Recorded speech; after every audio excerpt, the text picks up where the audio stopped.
Cinema Dene, DJ Mons, Gospel Fathers, Daddy Owen, Remix, Noveta, turn it. Gospel Fathers,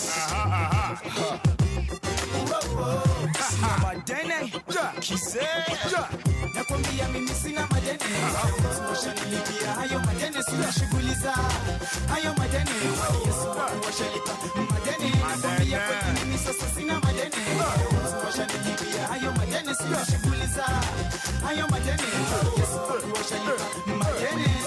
Alisema yote yamekwisha, kisha papo hapo tu akamalizika. Sijui lipi nitakueleza, nililipia deni na sipa mapesa. Nitasema kweli nani mimi nampenda, nilifia dhambi zangu bila kumpenda. Alipodungwa damu ilitoka kuniosha, alipodungwa maji yalitoka kuniosha. Sasa memsa pesa ete, sasa memsa fekote, sasa memsa fe moyone, sasa memsa pendane, sasa memsa pesa ete, sasa memsa fekote, sasa memsa fe moyone, sasa memsa pendane. Nakwambia mimi sina madeni, washanilipia hayo madeni, sina shughuli za hayo madeni, Yesu wangu washalipa madeni. Nakwambia kweli mimi sasa sina madeni, washanilipia hayo madeni, sina shughuli za hayo madeni, Yesu wangu washalipa madeni.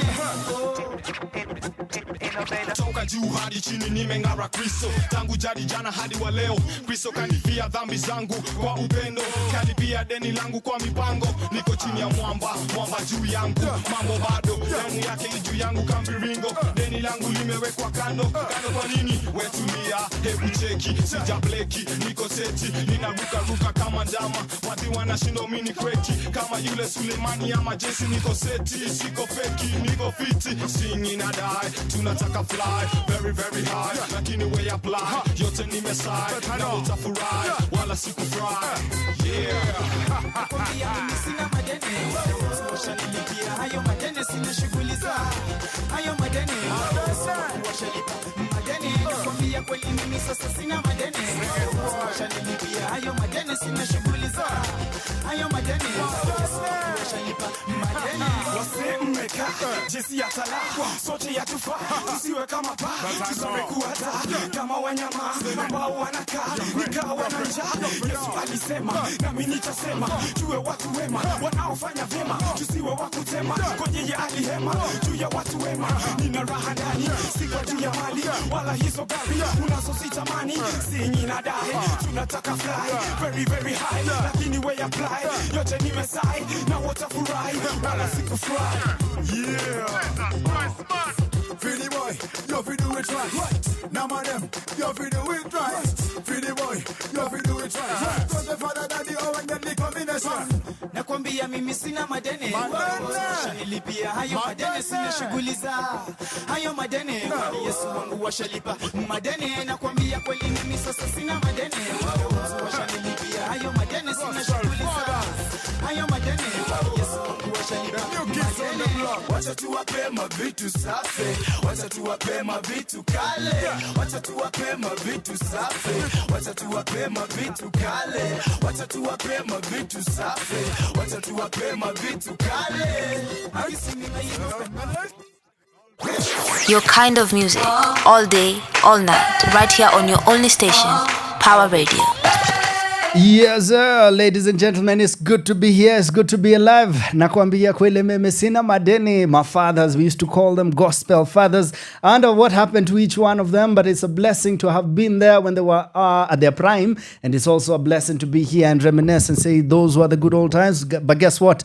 Today is tomorrow's good old time, so have as much fun as possible, kwa sababu sai tu tunasema leo tumeingia center stage and we are about to update you on the latest in theater, in film, in music. Hopefully we'll play a bit of this and that and everything else. Kwa hivyo haitakuwa too old school pekee, but I love old school, I love hip hop. Haitakuwa old school na hip hop pekee, itakuwa a bit of everything. Ninaona Amani kwa playlist, naona Calligraph Jones kwa playlist. I'm seeing all these different superstars on the playlist and I can't wait to play them. Yeah, ladies and gentlemen, your boy is in the building at Kigondu, ndio jina, W at the end. If you want to find me on Twitter, If you want to find me on X, that is, if you want to find me on IG, tupate pale at Power Radio at Center Stage RKE _ maze. I'm energized. It's always weird nikikuja studio maze. Last time sijui tulikuwa nakimbizana nini na nani. Nafika hapa 2, 3, 4 minutes too. And today wasn't too different. I woke up chilling, very slow, beautiful morning. Unajua, that's when you know you're successful, when you're having easy mornings. Unajua, 'cause I'm easy. Anyway, sitaimba leo. Wacha nitaimbia siku nyingine mkikam kuniwatch kwa musical ambayo ninaivuta tu nikasema it's about time. Kigondu is a musical, but anyway, away from singing, mimi niko hapa kuambia everything else going on. Saizi hatuko seasons ya musical sana, but guess what?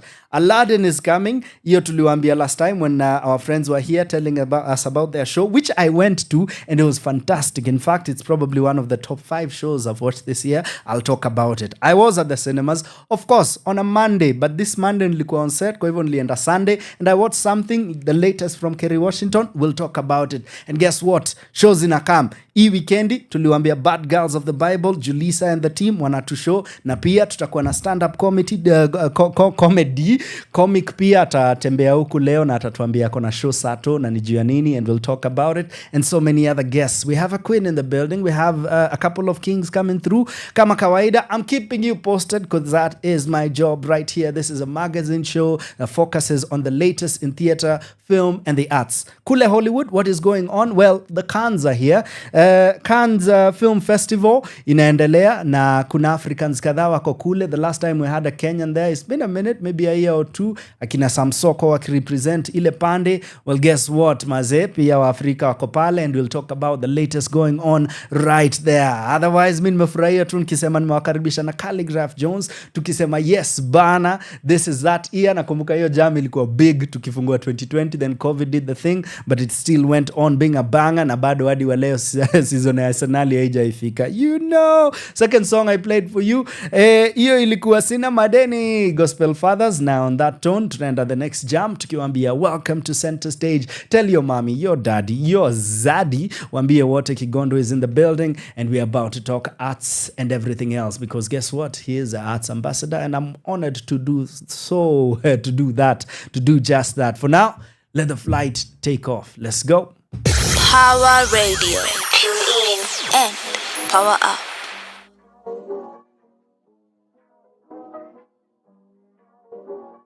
Maybe wanataka kuishi hii maisha yenye na live, na fungua macho kuona kitu wanaona kwa dreams, na niko haso kila sana jua wanaona creep, na niko nazo kiona pori utashindwa kubreathe. Kitu inakusho usirisk, kitu inakusho usirisk, kitu inakusho usirisk, usirisk. Yeah, mzali nishone kisoma nda chief kila kitu na wish. Set my eyes on a diploma, but later had to call it quits. Where there's a will, there's a way, but the will that we knew of was Smith. Na reality check ikislap, I was rocked at the stage kama Chris. You had it easy, ukisoto likuwa nomba dad pesa. Mini kiomba dad pesa, likuwa napandwa na blood pressure. Mambo ina fasting sheria, matazde mada likuwa charge kesha. Foundation ya mtoi wa Maria na mtiacha kunanga cha love letters. Poverty si threat kwangu, honestly na dread scandals. I'm focusing, I can't fumble. Geography na set angles. So if you see what I see, you will know why shake wa friendly na nyinyi. Only Lord to the grind, I swear. Mina mboka nika pasta Mackenzie na dini. Maybach imesundwa kwa lot, Makex ina skumwa na mbochi. Neighbors wana na ro, Jumain gate imefungwa na lock. There's no room for anybody who thought watavuna mali wajapanda mbegu. And we expect more from you, man, up wache kubehave kaka iretu. Maybe wanataka kuishi hii maisha yenye na live, na fungua macho kuona kitu wanaona kwa dreams, na niko haso kila sana jua wanaona creep, na niko nazo kiona pori utashindwa kubreathe.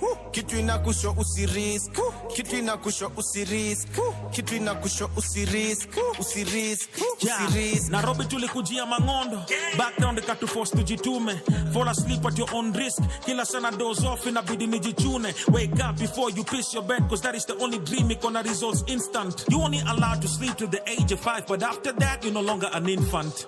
Ora tuliokotea boondocks, ondupale Githinji na boombox, room 16 for the culture, then spana kanipeleka kangundo, before the legacy I had a legacy before, the first whip that I purchased from Big Bro, me and Franco tulikuwa na big visions of blue ink, but we were never projected to get dough.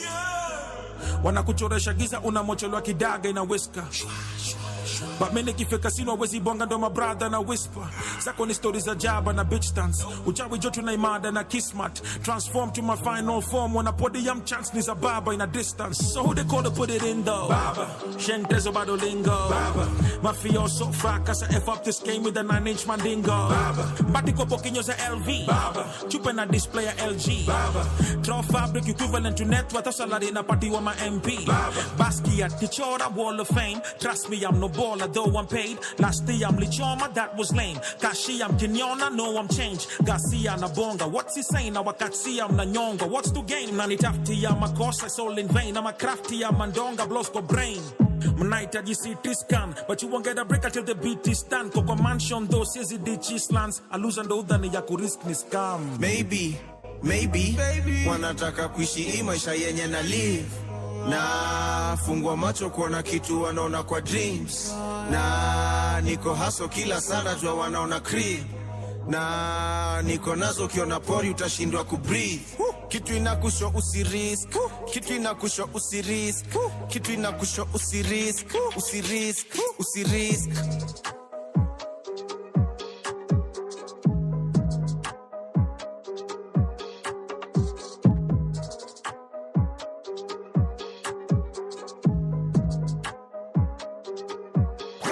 Your kind of music, all day, all night, right here on your only station, Power Radio.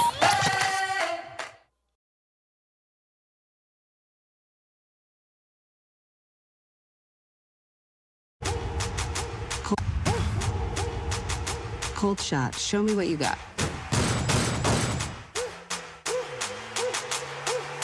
That was amazing. Don't be mad. I was always a better shot. No. Yes. Never. What? Come on, Dad. There isn't a distance you can travel or a hole dug deep enough where I can't reach you. I can't help but feel a little flattered. You want to keep running all your life, a life that's getting shorter by the second. We're being tracked. Pockets loaded, rocket loaded, king, let's rock and roll this. Time to go, lock, stock, and 2 smoking barrels. You got us flanked. You think I'm jumping out the window? I got 'em open.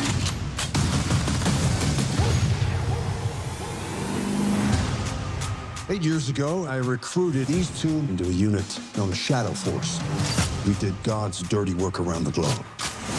We have to send now. We cannot do this anymore. Shadow Force came with one ironclad rule.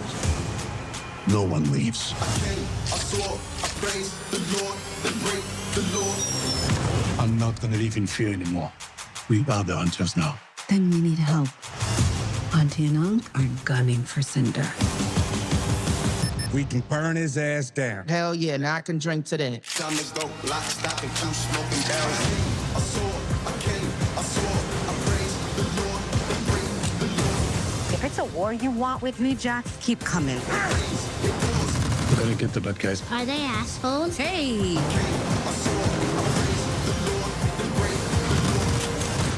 You took the thing I love most. And isn't he the thing that you love most?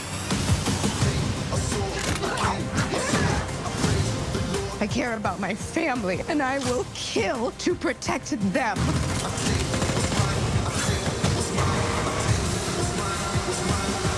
What do you got? 2 rounds. I got 1. Do you think maybe I should get the extra? It's not an extra. Yeah, but usually I'm the better shot. Usually. Yeah.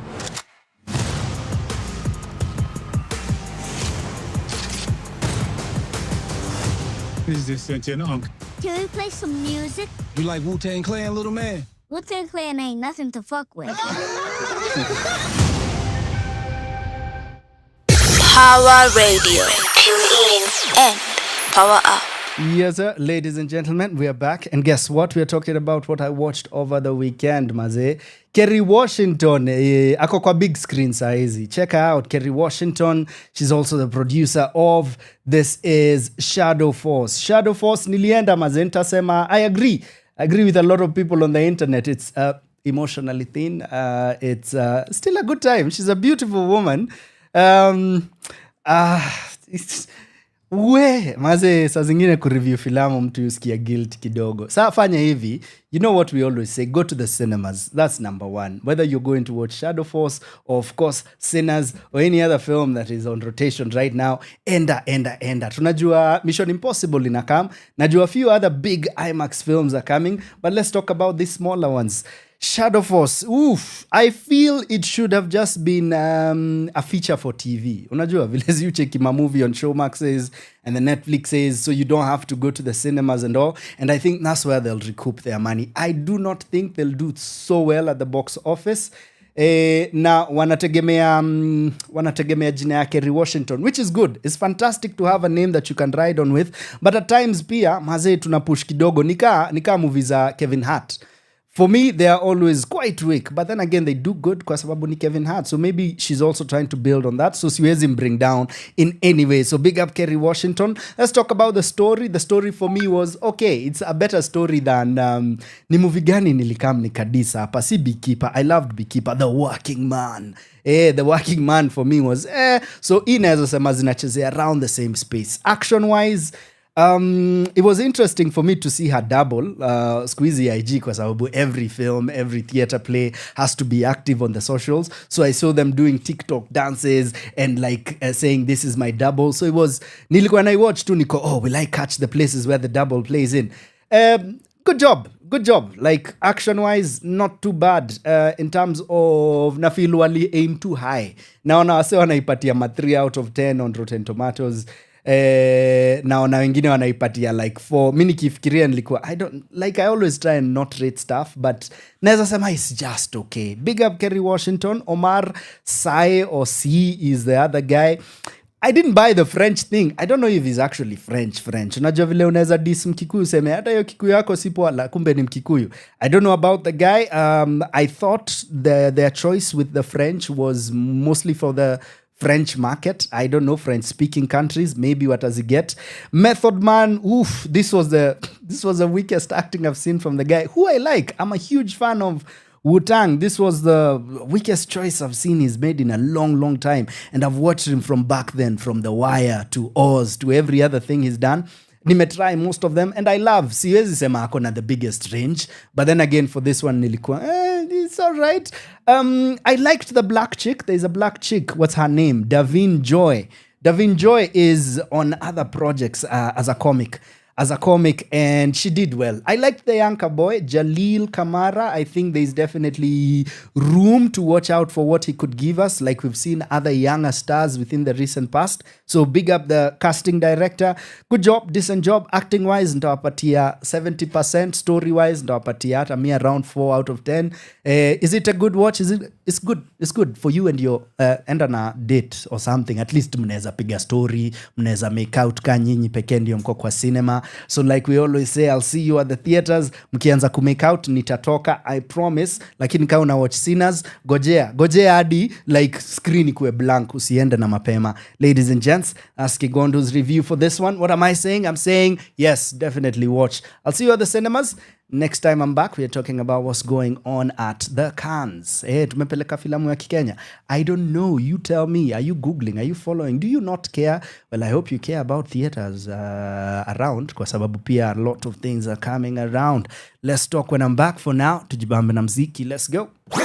Your kind of music, all day, all night, right here on your only station, Power Radio.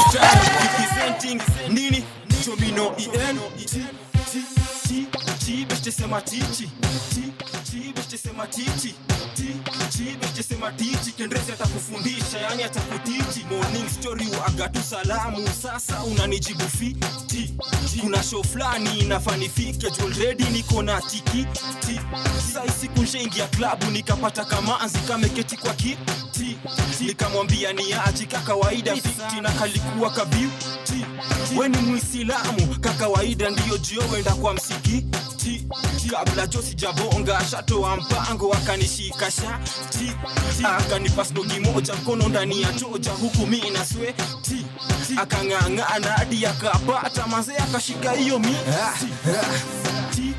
beste sema tichi beste sema tichi beste sema tichi Kendrezi atakufundisha yani atakutichi tichi ndiyo mimi nawapa buruka kama una mabawa tichi ndiyo mimi nawapa katika na mimi ngoma inabamba genge inanishika utakatika hata kwa kiti story bado inaendelea pesa ziko mingi manoti kama 50 story ya klabu pesa utarushwa already kuna ma security nishagizia manzi vitu kaa marula masoda na hate akaniambia Kendrezi manze unanibamba nishike kwa mati nikarelaxa wake mpaka achizike dakika kama 30 kumbe sikujua nilikuwa natupa bahati waida flani akakaa ndani ya club akaget nimekaa kwa kabati huku dem yuko job na ule mzee huko down kama amepiga magoti Tali akanicheki masi akamcheki huku mimi josi nyiti akasonga amekunja sura akaniseti maviji akasonga amekunja sura akaniseti maviji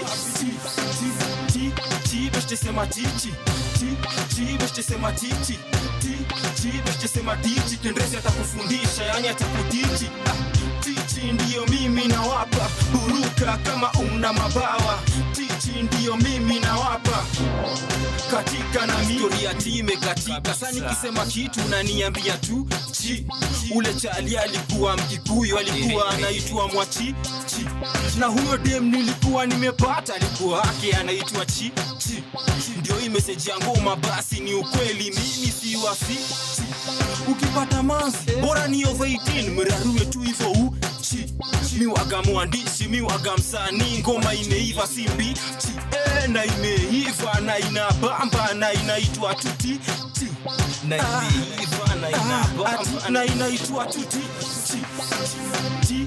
beste sema tichi beste sema tichi beste sema tichi Kendrezi atakufundisha yani atakutichi tichi ndiyo mimi nawapa buruka kama una mabawa tichi ndiyo mimi nawapa katika na miti beste sema tichi beste sema tichi beste sema tichi Kendrezi atakufundisha yani atakutichi tichi ndiyo mimi nawapa buruka kama una mabawa tichi ndiyo mimi nawapa katika na mimi Black Lanzima kina tiche Siri Lagnam wazia wote wa F2 DJ KD Malingo Mailivia kina Eli Steve Bobe Q's Jasau Linda Moja T Tracy Steve Oka kawaida Domino EN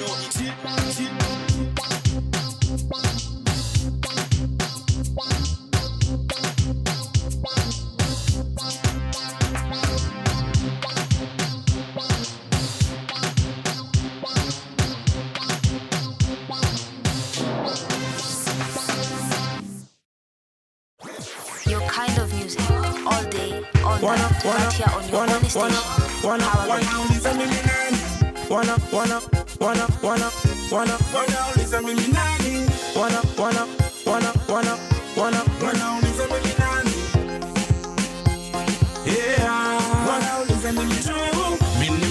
Soft and simple. Wanna listen to me tuning a brand new style on the radio. Wanna listen to me Nicky meet them girls, then I say hello. Wanna listen to me still na hustle hard for my radio. Wanna listen to me toka first time nilipo come through, nilipotoa video ya niambie. Kuna wengi waliuliza kunihusu, lakini sikumind nika do the research and alafu nika come na new style. Everybody still wanna data. Yeah, naona niko on time. Which black in the heavenly. Alright, so me skip So me skip to my loo. Me move to the right and me move to the left. So me skip to my loo. Eh. Bend over, girl. Bending pole, soft and simple. One out is a mini nan. Tuning a brand new style on the radio. One out is a mini nan. Nicky meet them girls, then I say hello.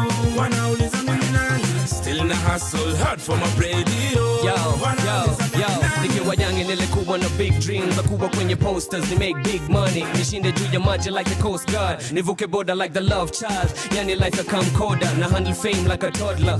Lakini niko bees like a grown up. Nadai kusign lease like an owner. Akili prime property kwa kick na come proper. Sha confirm order so delivery iko on time like a program. Order paparazzi tafadhali yusikapcha kani close up. Nina stick ya Bob Marley na sidai hiyo exposure. Hey tisa. Bending pole, soft and simple. One out is a mini nan. Tuning a brand new style on the radio. One out is a mini nan. Nicky meet them girls, then I say hello. One out is a mini nan. Still in a hustle, hard for my radio. One out is a mini nan. One out is a mini nan. One out is a mini nan. One out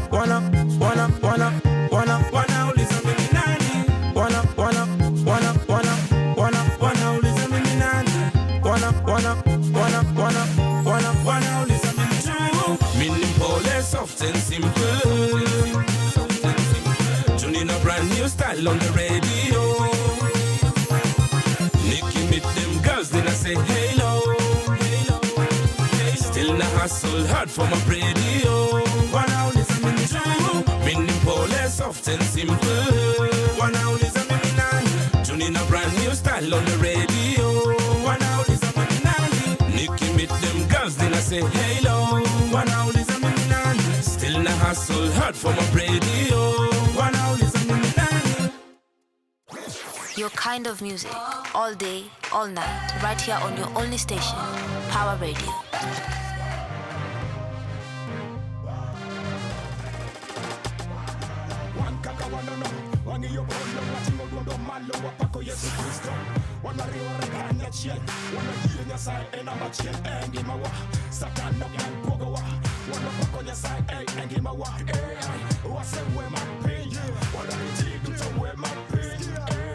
So strong but so long to hold on. Fast to pray until dawn and so on. Never relax when the rhythm attacks. Pamoja tunaspray mistari kwa tracks. Ani wanononse isiklik ni jeshi. Generali ya kibonga tunasonga upesi. Wacha Kristo ni kichwa tuwezi. Ni crazy close guess to grace ni amazing. We better stand and salute or you go and make a boot. You be up on your waist, you better look nobody took. We start this journey and back we can look. We start this for we show we can look. We are much up the place, better turn up the bass. The things of the world you better cut down the chest. And pump on the rest, keep belt on the waist. We can't hesitate for we show we can break yo. Tunakupa sifa leo, tunakupa sifa leo, tunakupa sifa leo, tunakupa sifa leo. Kila siku maishani tunakuinua, ni wanono twakusifu tunakutukuza. Mic check 1 2 ni mimi na my crew. Check who's back again. Waseka ashuna God bado ndiyo mkuu. Maze ni God to rule. Maisha ina flow smooth. Tunanunua tu Mungu Baba jo apewe sifa tu. Mungu Baba ninasema nakupenda. Kila siku maisha ninakuomba. Kila time natamani tu kufanana na wewe tu. Kama nimepata fanya makosa, ninaomba toka kwako msamaha. Kuja kwangu, moyoni mwangu, uwe wangu, niwe wako. Salute Jesus, tumebring face too. Wanna be the crew, my God be the truth. Kijeshi tayari, kuingia battle. Tumedunga gloves kwenye ring, kiholy feel difference making in ministry. Mistari, calamity, kutonga shetani. Ni kazi ya origin, remix, na bado tuna bring it. Wanana ndiyo kambi, na bado tunasiki. Tunakupa sifa leo, tunakupa sifa leo, tunakupa sifa leo, tunakupa sifa leo. Kila siku maishani tunakuinua, ni wanono twakusifu tunakutukuza. You set me free from sin.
Your kind of music, all day, all night, right here on your only station, Power Radio.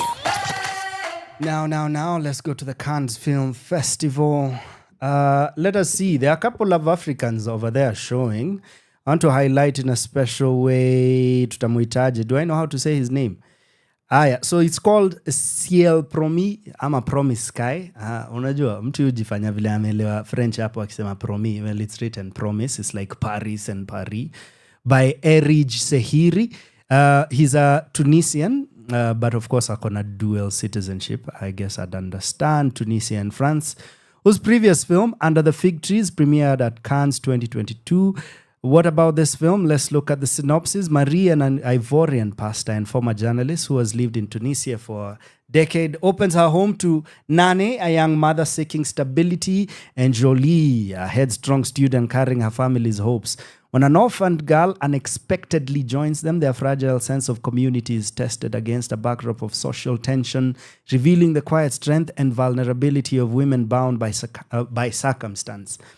Directed by Sehiri and co-written with Anna Sienik and Malika Cecile Lawati. Mrs. Tukangi vile mi usema majina zao, wakisema Kigondu nitawaheshimu.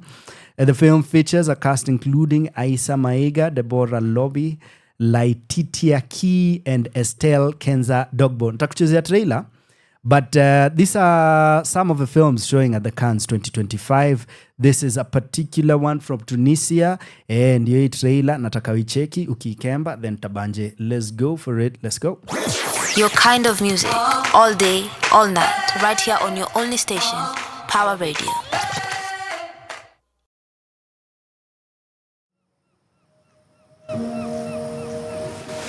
Tu es au bon endroit. Tu es venu chercher celui qui n'échoue pas, celui qui n'échoue jamais, le roi des rois pour l'éternité. Alléluia. Alléluia. Comme ça, on va bien s'occuper de toi. Que les clients d'origine subsaharienne qui s'y trouvaient étaient raflés par la police.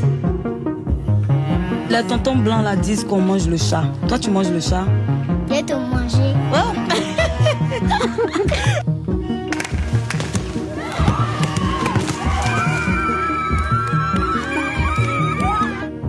Tu es venu ici tenter ta chance. Chaque jour est une bataille. Tu veux me mettre dans des trafics, j'ai pas assez de problèmes.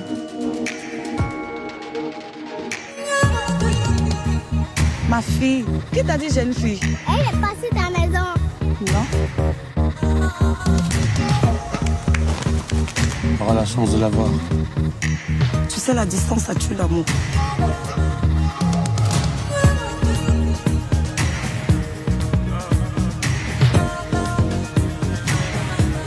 Tout ce qui nous reste, c'est quoi? C'est ce qu'on a construit les uns avec les autres.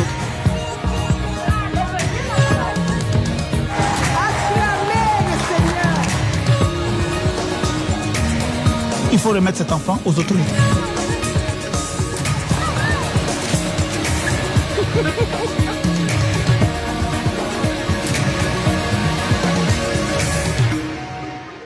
Power Radio. Tune in and power up. That's beautiful, Maze. I like what I see on the screen. And that's the best thing about good storytelling.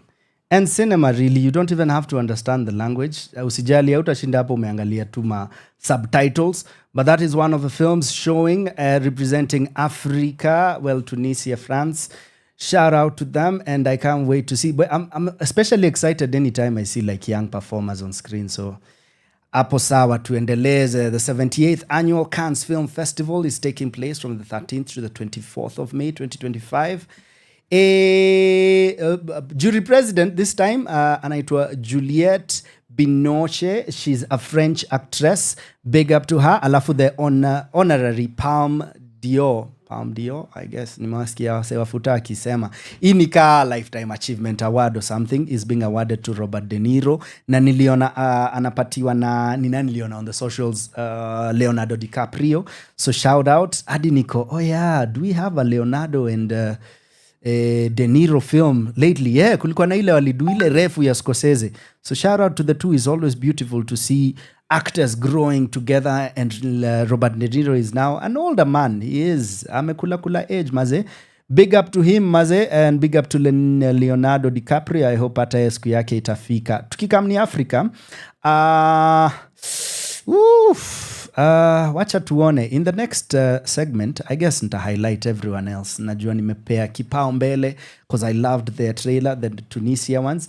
I guess I could review what from Kenya has gone to the Cannes and how we did. Big up to my boy Sam Soko. Najua a while back alishinda vitu kadhaa thanks to Cannes. We also had a queen representing us not too long ago, so I could talk about that before the show is done, probably in my third hour, especially because we'll have a queen in the house.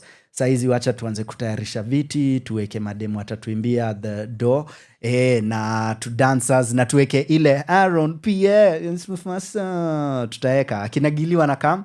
So I'm having Gilbert Lukalia, the legend himself, and of course Faiz in the building, and we'll be talking about their latest show, which is a one-man show. Kwa hivyo si lazima to focus on Cannes for now. Wacha sai tuangalie home kuna kaaje. What's the latest Kenyan film you've watched? As much as nafulika everyone else from around the world. Nimeongea juu ya Kerry Washington, nimewambia what I thought about that film, nimewambia juu ya what's happening at the Cannes, na saizi na bring back home. What's going on? When was the last time you went to watch a comedy show, a stand-up comedy one? When was the last time you went to the theater? It's always a good time, which is actually the name of the show we are about to focus on. I'm always excited to talk about theater, so it's always a good time. Anytime I bump into someone who tells me, yo, nili watch show, na nakumbuka ile kitu lisema, I agree or disagree. So engage with me. Uko wapi? Where is your mind out right now? Are you watching? Mfuko iko aje? Unasema, nimekaukiwa, so unless niende Showmax, hata pale Showmax, let me know what you're watching. Let's keep talking Kenya and talking about what's good in the hood. Ikikamni stories theater and film and everything else around the house. This is your boy Kigondu, Kigondu pale IG, and on Twitter engage with me at Power Radio, PAWA Radio, and of course Center Stage KE _ tuongeleshe maze. Niko so honored kuwa na watu kadhaa back to back after 1 hour after the other on this show today, na nangoja tu mu engage my superstars bana. For everyone who's watching, I have to say thank you. Let's keep at it. #Kigondu is on. Let's go. Your kind of music, all day, all night, right here on your only station, Power Radio. You take me so for granted. Open your eyes and see. You'll never find a better lover. Original black man kole wa Genesis. Na kama tu Genesis, manyoka ndo bado manemesis. So niko strapped ka friends wana benefit. Na hewa ndo remedy. Msoto ndo enemy, mindo kusema ni rapa ma melody. Bazu napewa ni koko na felony. I'm running this shit by, literally jogging my memory. Mr. Kinweke category, but kani master kwe ebony. Kasi na uwezo mi basi ni nani ataileta vile na ileta easy level ni heavenly. Yo negative energy kana yo mbali ujione. Capital City na meza wa shamba wanapotea. Mini kisha shika mikwanja na wachorea. I'm big enough to bouncer. Ana Romeo na zikisha shika ni blanda. But utazoea. Utazoea. Utazoea. Utazoea.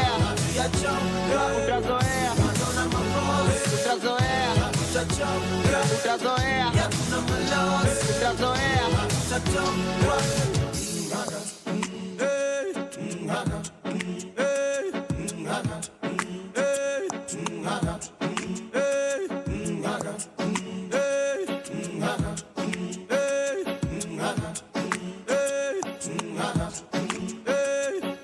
Ukuma gangster utembea na escorts.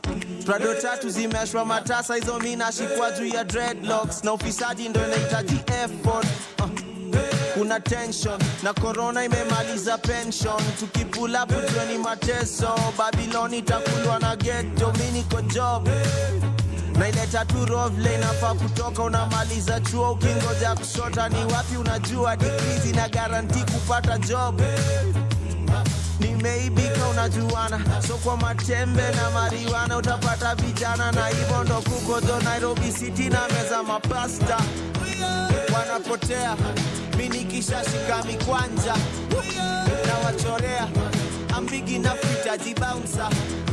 Na Ana Romeo na zikishashika ni blanda. Utazoea wako za kisasi. Utazoea kunikosa. Utazoea nasota kisasi. Utazoea yachoka. Utazoea wako za kisasi. Utazoea kunikosa. Utazoea nasota kisasi. Utazoea yachoka.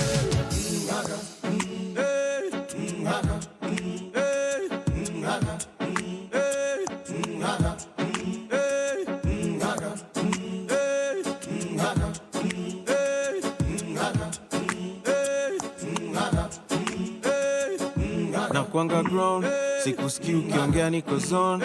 Hapo sling ina shine kama chrome. Na kwa scene naingianga kidon.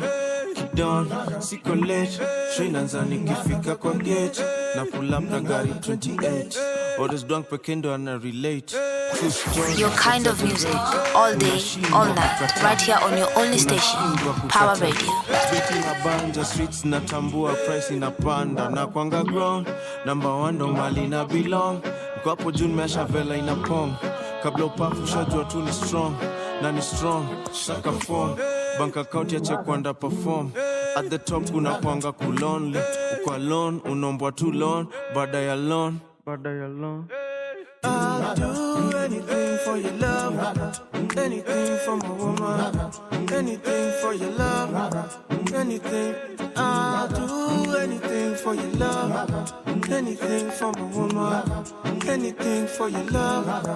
Anything. I'll do anything for your love. Anything for my woman. Anything for your love. Anything. I'll do anything for your love. Anything for my woman. Anything for your love. Anything for my woman. Anything for your love. Anything for my woman. Anything for your love. Anything.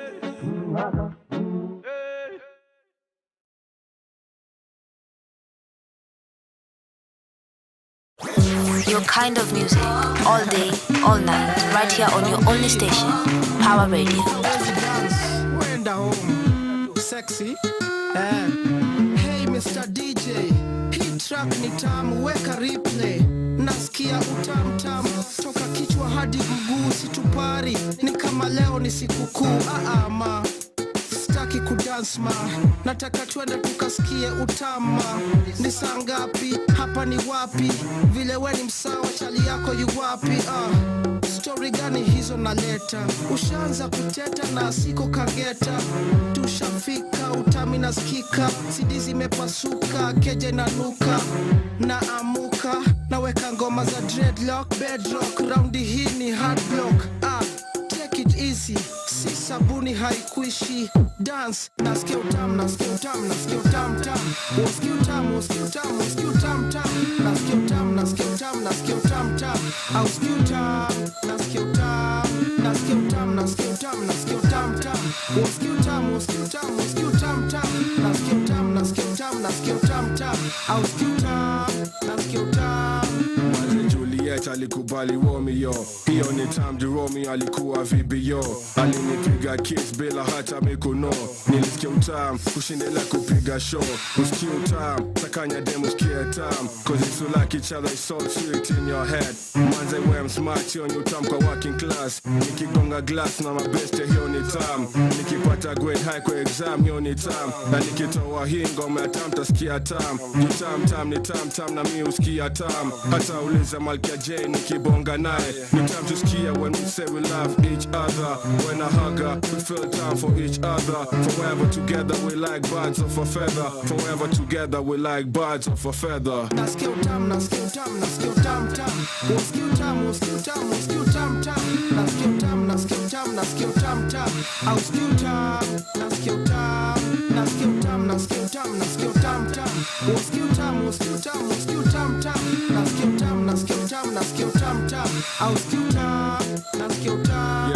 Mziki tamu, kuenda hivi pia ni tamu. Kulala tamu, chakula tamu pia utamu. Kungara tamu, timba kubwa ni utamu. Maliza homa juu kiboko hii juu tamu. Mziki tamu, kuenda hivi pia ni tam, kulala tam, chakula tam pia ni tam, kungara tam, timba kubwa pia ni tam, maliza homework juu kiboko haijui tam. Nasikia utam, nasikia utam, nasikia utam tam, nasikia utam, nasikia utam, nasikia utam tam, nasikia utam, nasikia utam, nasikia utam tam, au nasikia utam, nasikia utam, nasikia utam, nasikia utam, nasikia utam tam, nasikia utam, nasikia utam, nasikia utam tam, nasikia utam, nasikia utam, nasikia utam tam, au nasikia utam, nasikia utam.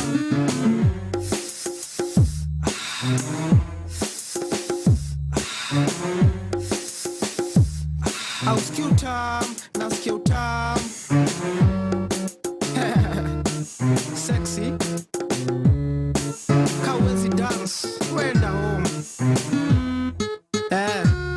Nasikia utam, nasikia utam, nasikia utam tam. Nasikia utam, nasikia utam, nasikia utam tam. Nasikia utam, nasikia utam, nasikia utam tam. Au nasikia utam, nasikia utam, nasikia utam, nasikia utam, nasikia utam tam. Nasikia utam, nasikia utam, nasikia utam tam.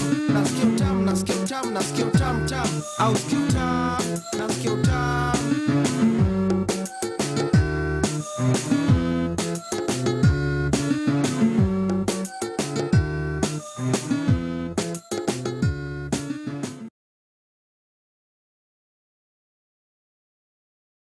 From sunrise to sunset, all day and night. Our radio.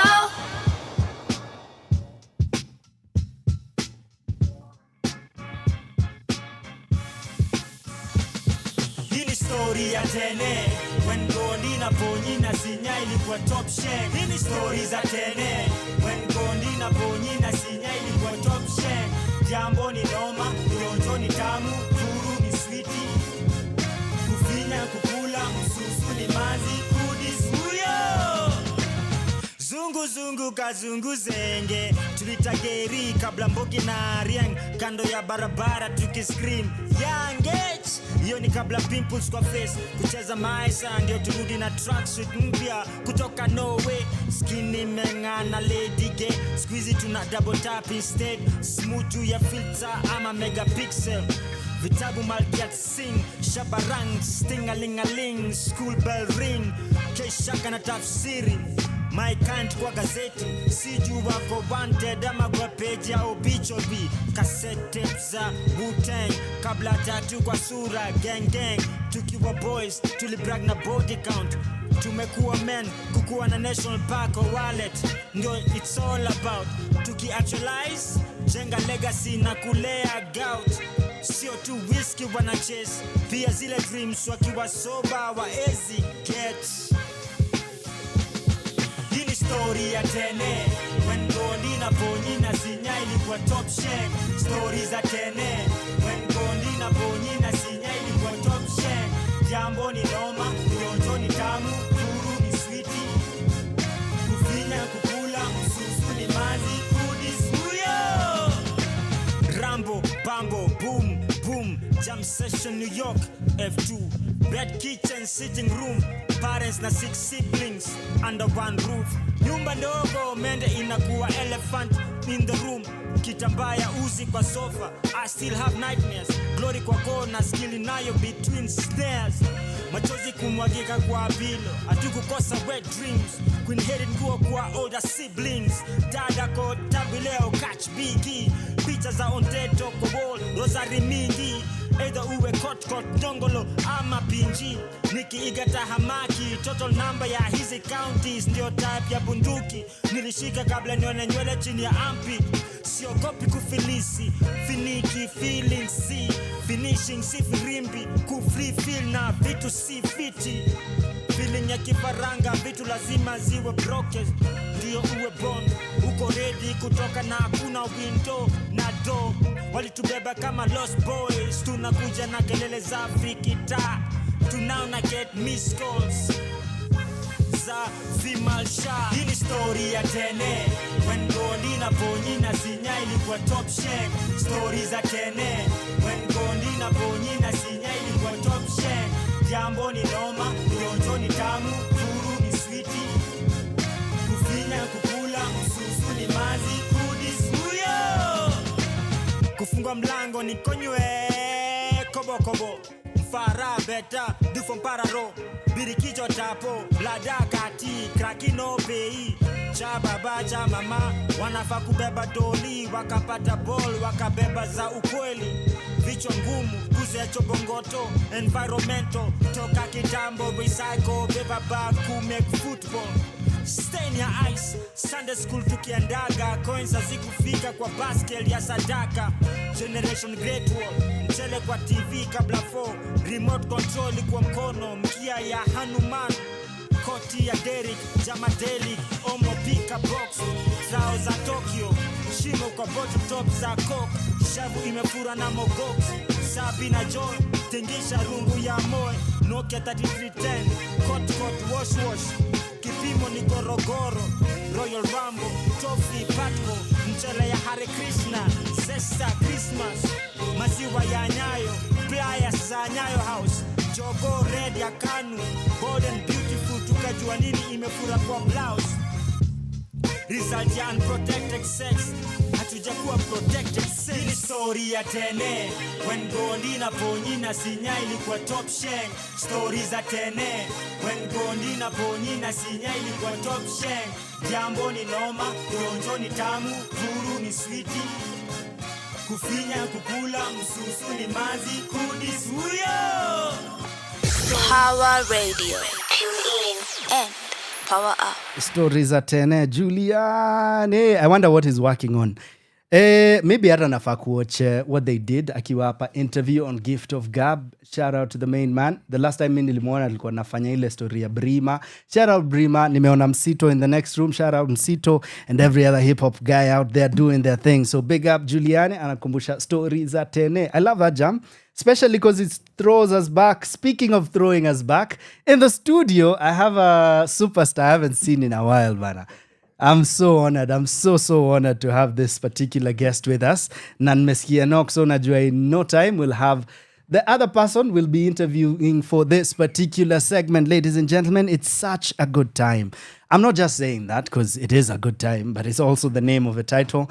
That is also the title of the show that we're about to talk about. It's a one-man theater experience. Itakuwa ina show wapi? Itakuwa ina show on the 30th of May at 7 p.m. On Sunday the 1st of June at 7 p.m. as well. Napenda hiyo. Ni 2 shows in one weekend, yeah? Good enough. Meaning, artist wetu atakuwa na time ya kurelax, especially if the show inaenda deep, and I'm sure it is going in there, na inaenda deep. It's such a good time. It's a journey into the heart and soul of one man navigating life, mental health, self-discovery, and personal growth. Ladies and gentlemen, we give you the director and the star of the show. We have Faiz, Francis Ouma, and of course, Gilbert Lukalia.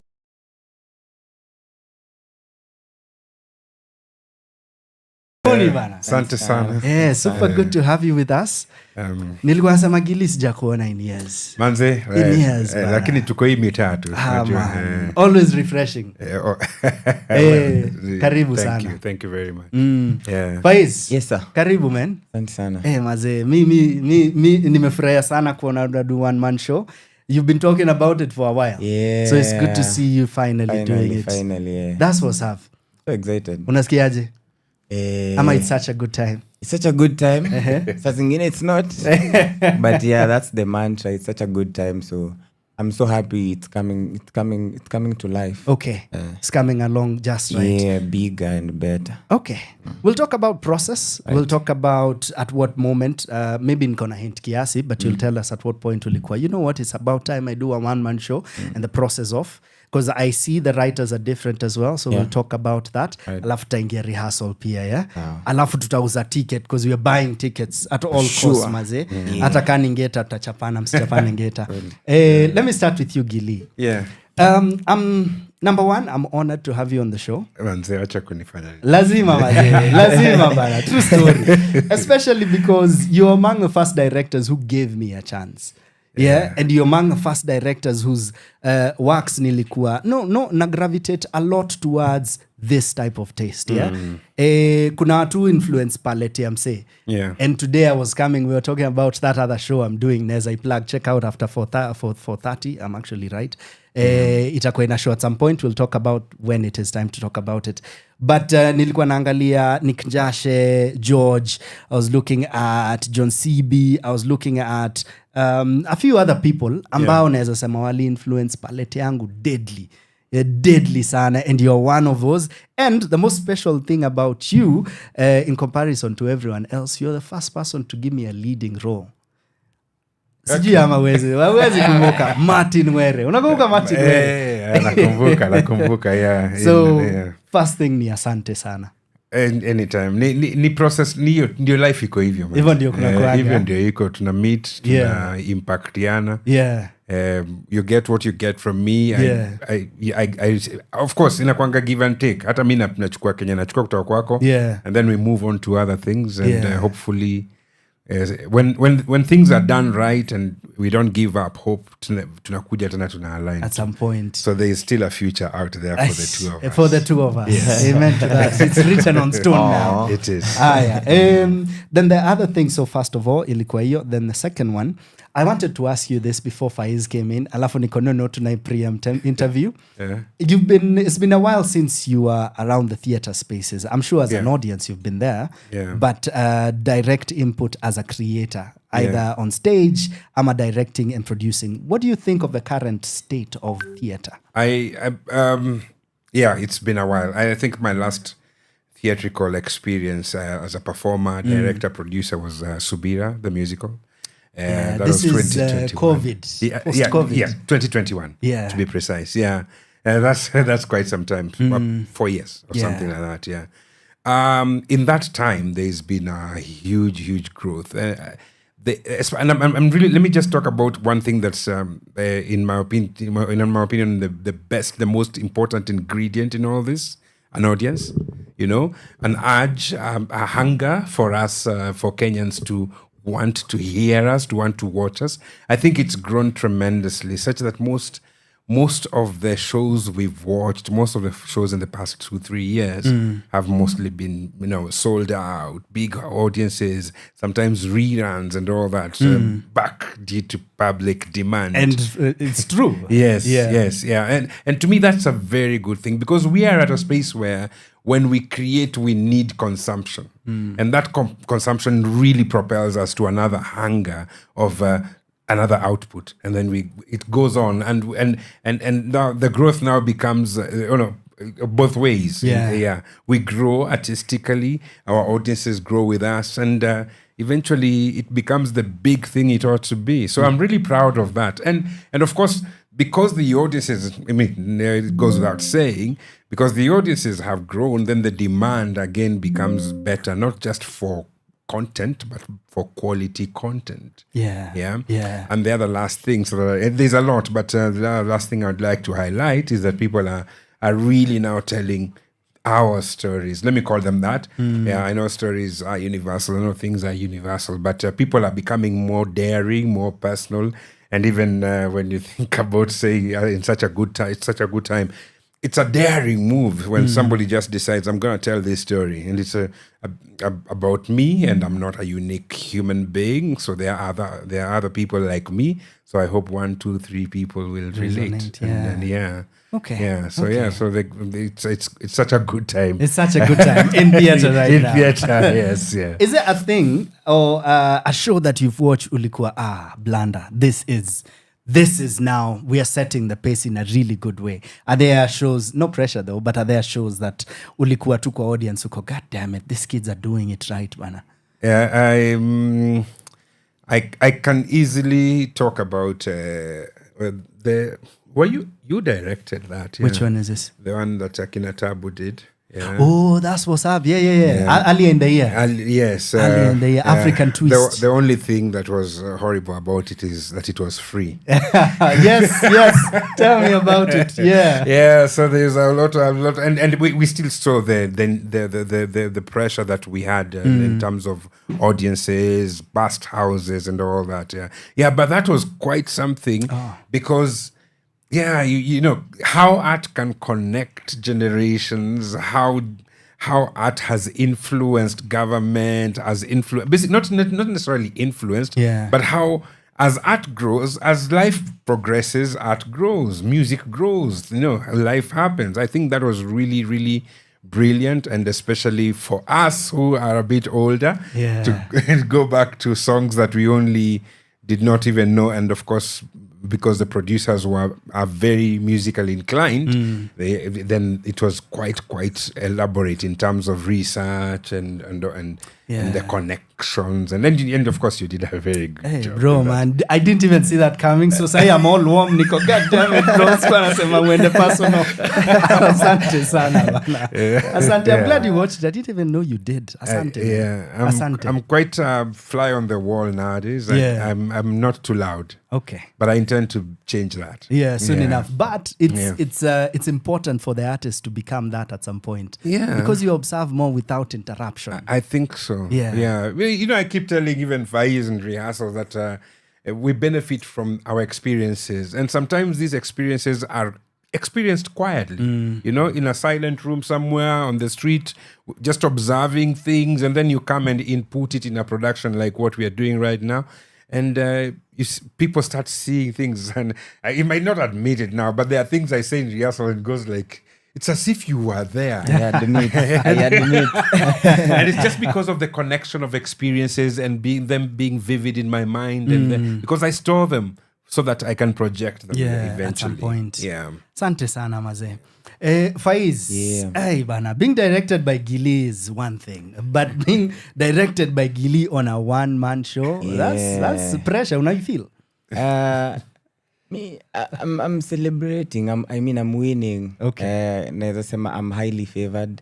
It's such a blessing. Good. Because first of all, nimekuwa tu nikimwadmire from afar.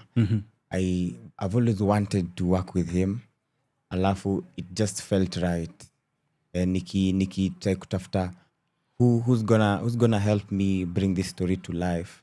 And then nilikuwa naongea na Audi. It's Audi mwenye aliniambia hebu try Gilly.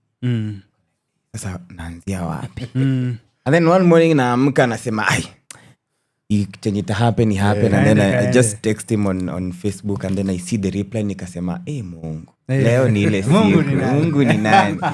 It's such an honor. That's such what's an up. honor. Okay. Good to hear. At least tumeona pali directing will come in. What about the writing? At what point maybe the story came before the writing? Ama did you workshop it with the boys? Alafu mko, let's put it. Did you always have that idea within you? Yeah. Issue. I've had it since post-corona. Okay. Post-corona, I've had it, and then when I did, after doing Volume, I knew my next big project has to be at the theaters, because nilikuwa na feel nime act yangu yote. I needed to fill my cup again, so nilikuwa najiambia my next work has to be on the stage, because hapo ndio mi via and any other actor. And then so when I was setting my mind on doing a one-man show, nilikuwa nikiongea na Chindia, one of the writers. Both of them are my cousins, so we talk a lot. Chindia ndo tulikuwa tunaongea naye. Basa by then story ilikuwa too vague. I didn't know what I'm going to talk about. I just knew I have a story in me that I want to tell. So since then, naweza sema last quarter ndio tukaanza kuongea sasa, writer na creator. Tuka involve Sanchez. So we started workshopping it your time. Chindia hata kaanza kuandika. Kuna forest flani huko Reagan. So that's where we usually meet. Tuna meet huko, tuna vibe, tunaangalia story.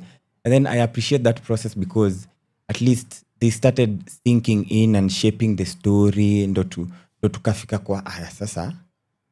We are now, this is our story. Faiz ndo story yetu. So let's go. So it's been a process imekuwa ikigrow because naweza kwambia the first idea that we had and what we have now we didn't see it elongating like that which I think niyo clarity bado haikukua which when we finally got it because I remember the first time nikitext Gili hapo Facebook kuna script nilimtumia sidhani hata kali soma I'm also not proud of it yeah. Nilikuwa like plus the fear I had with the script is I didn't want to when we got the clarity of the story I didn't want to send it to any other person mwenye because I felt like unajua kitumia mtu story script ataisoma akupe feedback awarudishe so I was really gatekeeping the script because the confidence I had was this is my story I know it better and I trust my writers to the point that staki mtu akam another writer come so nikai gatekeep hivyo kabisa until it felt right to start good and in no time sasa production side ikaanza now we know how the two of you at least came together on this. We know the process of the idea to the creation of a story to the writing of a script. Right. So what is this really about? I could start from your end. I'll have to end a personal with you. Director, what is this story really about? It feels right to pick it from where I said when he said I feel story iko right. And najua sasa tukifika kwa moment kwa stage sasa tunaanza kuweka ma perspectives zetu zingine which is not really getting away from the story but really just giving it different scopes because this I really feel we as human beings draw our own paths, make choices. But these choices are influenced by ghosts in our past, if you want to call them that, if you want to call them shadows, if you want to call them whatever. And really, this is the story I want to tell. The story I want to tell is a story of a young man who has to relive his past so that he can forge his future. Making further decisions. Being a man. And it's done in a very that's why we are calling it in such a good time. My interpretation is whatever the choices. You see, even when you scrap through your skeletons and then find out the ghosts that have been haunting you, and then you eventually decide to push them aside and forge ahead, that's a good time, isn't it? You know? And that, to me, that is a story I wanted. I want Faiz and I to tell. I want anybody who comes into that space that day to feel like, somehow, I see, people, we make choices and we are shaped by our choices. It's a series of choices. And this is a story we are telling. Faiz is making a series of choices. And then eventually these choices have to, be fortunately, from my interpretation, these stories drown some of the ghosts that have been haunting him for so long. And again, I'm sure there are people who will be like, what sort of choice is that? Because again, there is no definite way of going. You see, if I can choose to be your friend, I can choose to be your enemy. I can choose to disassociate you, I can forgive you, but still decide, I'm not going to talk to you again because I don't want the mistake to happen again. It's a legit choice, it's a choice, and to me, that is the beauty about his Faiz's story. It's a story of so much heaped on his shoulders, and then he just does lets it out. And then it and I guess that is why after that sigh, it's such a good time. Look at that. Hey maze, hapa na feel we are coming to watch me and something you quite both. intense, bro. Me and you both. In a film, and I like that in the description that was sent my way, kuna hiyo line ya mental health, clearly it's going to tell us something about that, So even not really focusing on the story itself, because we will, right after the next song. Right now, ukiangalia kando yako, the gentleman beside you, especially Kamsani, and also reflecting a bit from what the story is trying to tell us. What do you think is going right, and what do you think is going wrong? Inaweza kuwa one thing on either side, or just a thing around mental states zetu, especially mali tuko. Na unajua sika wasanii we've gone through a lot. Tume celebratiana, tumezikana. Tumezaana, which is only human. Where do you think we are? Kwa hiyo tuseme hiyo space ya mental health. I think there's a chunk of us who are really facing it. When you wameamua, you know what, I'm not gonna stay in this shadow. Let me just know what it is. Ni tackle and then ni break free from it. But I see also most of us are still in fear, especially being a man kwa society. Feeling looks like weakness. So most of us tunatumia hiyo weakness as an excuse not to emote how we feel. And I think hiyo ndio inafanya because sasa unaona utapata most of actually ukiangalia statistics, a lot of men wamecommit suicide na hiyo number inapanda towards the men. So I feel like most of the men are still in this cocoon of fear, ile fear of judgment, society, stigmatization, which is it's a fear yenye it takes a lot just to face yourself and talk to yourself na ujiambie cheki hizi ndio vitu zenye napitia na sitaki ikuwe cycle tena.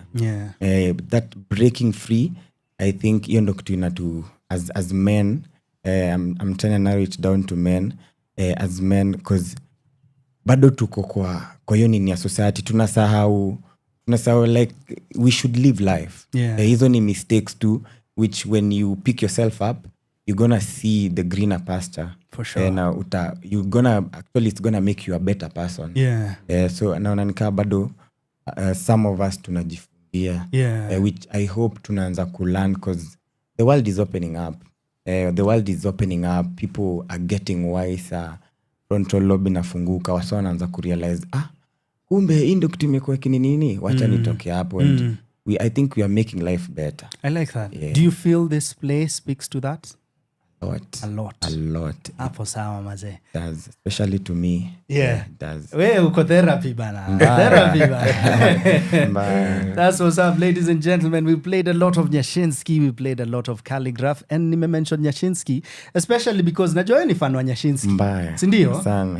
But also Nyashinsky napendanga place yuko at times anatufungulia roho hapa na pale, so shout out to Nyashinsky. Nimecheza pia stories za Tene vile tu nimwambia Juliani, and this is a gentleman that I really admire na nafurahia sana kwanza tumecheza hizo songs in this first hour. The thing is nimesoma Amanda Nechesa, big up yourself. Nimesoma what she's written in her latest blog, and I celebrate that women celebrate each other and say, no, I'm speaking particularly about the women and to the women. Na naona sana kile umesema because you've said, no, I'm narrowing it down to men. No embarrassment about saying, no, this is selfishly focused on the mental health of men. Na pia posta yangu this time iko na wanaume. Mazee mi ushinda nimejaza tu madem. But it is what it is. The industry has a lot of them who are active out there. Sure. So I love that. At least leo bana. At least nice anakam in the final hour. But nice pia ni boys ama vipi? Ladies and gentlemen, namuenjoy, namchokoza mazee. No beef at all. Let's play a song or two, then come back with this convo because it's such a good time. Let's go. Your kind of music, all day, all night, right here on your only station, Power Radio.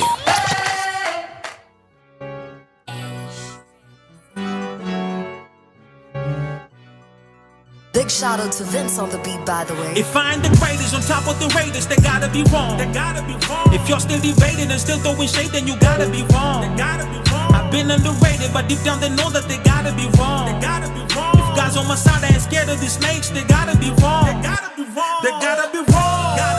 They gotta be wrong. They gotta be wrong. They gotta be wrong. They gotta be wrong. They gotta be wrong. They gotta be wrong. They gotta be wrong. They gotta be wrong. They gotta be wrong. They gotta be wrong. They gotta be wrong. They gotta be wrong. They gotta be wrong. They gotta be wrong. To flip on my fan for some likes on the gram, you gotta be wrong. Allow you to invade and disrupt all my plans, you gotta be wrong. You gotta be wrong. Embarrass myself just to get me some fans, you gotta be wrong. Gotta be wrong. Follow you niggas to prove I'm the man, then you gotta be wrong. mistake me for cash cause you think I'm your homie, you gotta be wrong. There gotta be. In case you would think I would hang with some phonies, you gotta be wrong. There gotta be. My scars is for real, my people, they know me, we gotta be wrong. There gotta be. I've been at the top, but no, we didn't lonely, you gotta be wrong. You gotta be wrong. I came from the gutter where people get murked, but we had to reform. But don't think we're different when push comes to shove, then you gotta be warned. It's kill or be killed if you tryna survive, so which side is you on? And how I've been effing this shit, oh my god, man, it had to be porn. Got joke at the back of the Range Road. It's got them in purpose, got plain clothes. Last time I checked, yo was hoping to catch me, but not even Bruce could have came close. Posted when none of you niggas could see me, but you feel my presence, it gotta be known. I don't conform to your wacky opinions. If you don't dig it, you gotta be wrong. If I ain't the greatest on top of the Raiders, they gotta be wrong. They gotta be wrong. If you're still debating and still throwing shade, then you gotta be wrong. They gotta be wrong. I've been underrated, but deep down they know that they gotta be wrong. They gotta be wrong. If guys on my side ain't scared of the snakes, they gotta be wrong. They gotta be wrong. They gotta be wrong. They gotta be wrong. They gotta be wrong. They gotta be wrong. They gotta be wrong. They gotta be wrong. They gotta be wrong. They gotta be wrong. They gotta be wrong. They gotta be wrong. They gotta be wrong. They gotta be wrong. They gotta be wrong. They gotta be wrong. They gotta be wrong. They gotta be wrong. I ain't begging for a freestyle. I went viral for a freestyle. So you gotta be wrong. Silver stone drip down from the neck to the fit down. So you gotta be wrong. That money deal gotta be long. And if it ain't something, gotta be wrong. Says it jolly if they don't count me. I'm in blood like Kali, I ain't gotta be long. So when I care where you top board, cause you hold do the utmost. But you gotta be wrong. And I'm rocking with the top most. Live boy with cock nose. So we gotta be wrong. So I tell a boy chill like an eye for your brother. He want connect like a Wi-Fi server. Chilling on his toes and a beef with a rapper. Once I get paid, then it's back to the mother. She don't mind me. Said she got a pal and you should come find me. She block it to slide like what? Fuck y'all niggas don't grind me.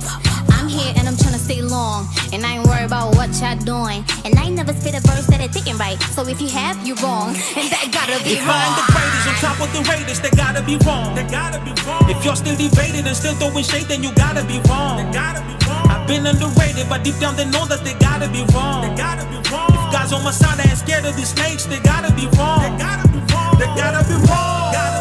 They gotta be wrong. They gotta be wrong. They gotta be wrong. They gotta be wrong. They gotta be wrong. They gotta be wrong. They gotta be wrong. They gotta be wrong. They gotta be wrong. They gotta be wrong. They gotta be wrong. They gotta be wrong. They gotta be wrong. They gotta be wrong. Your kind of music, all day, all night, right here on your only station, Power Radio.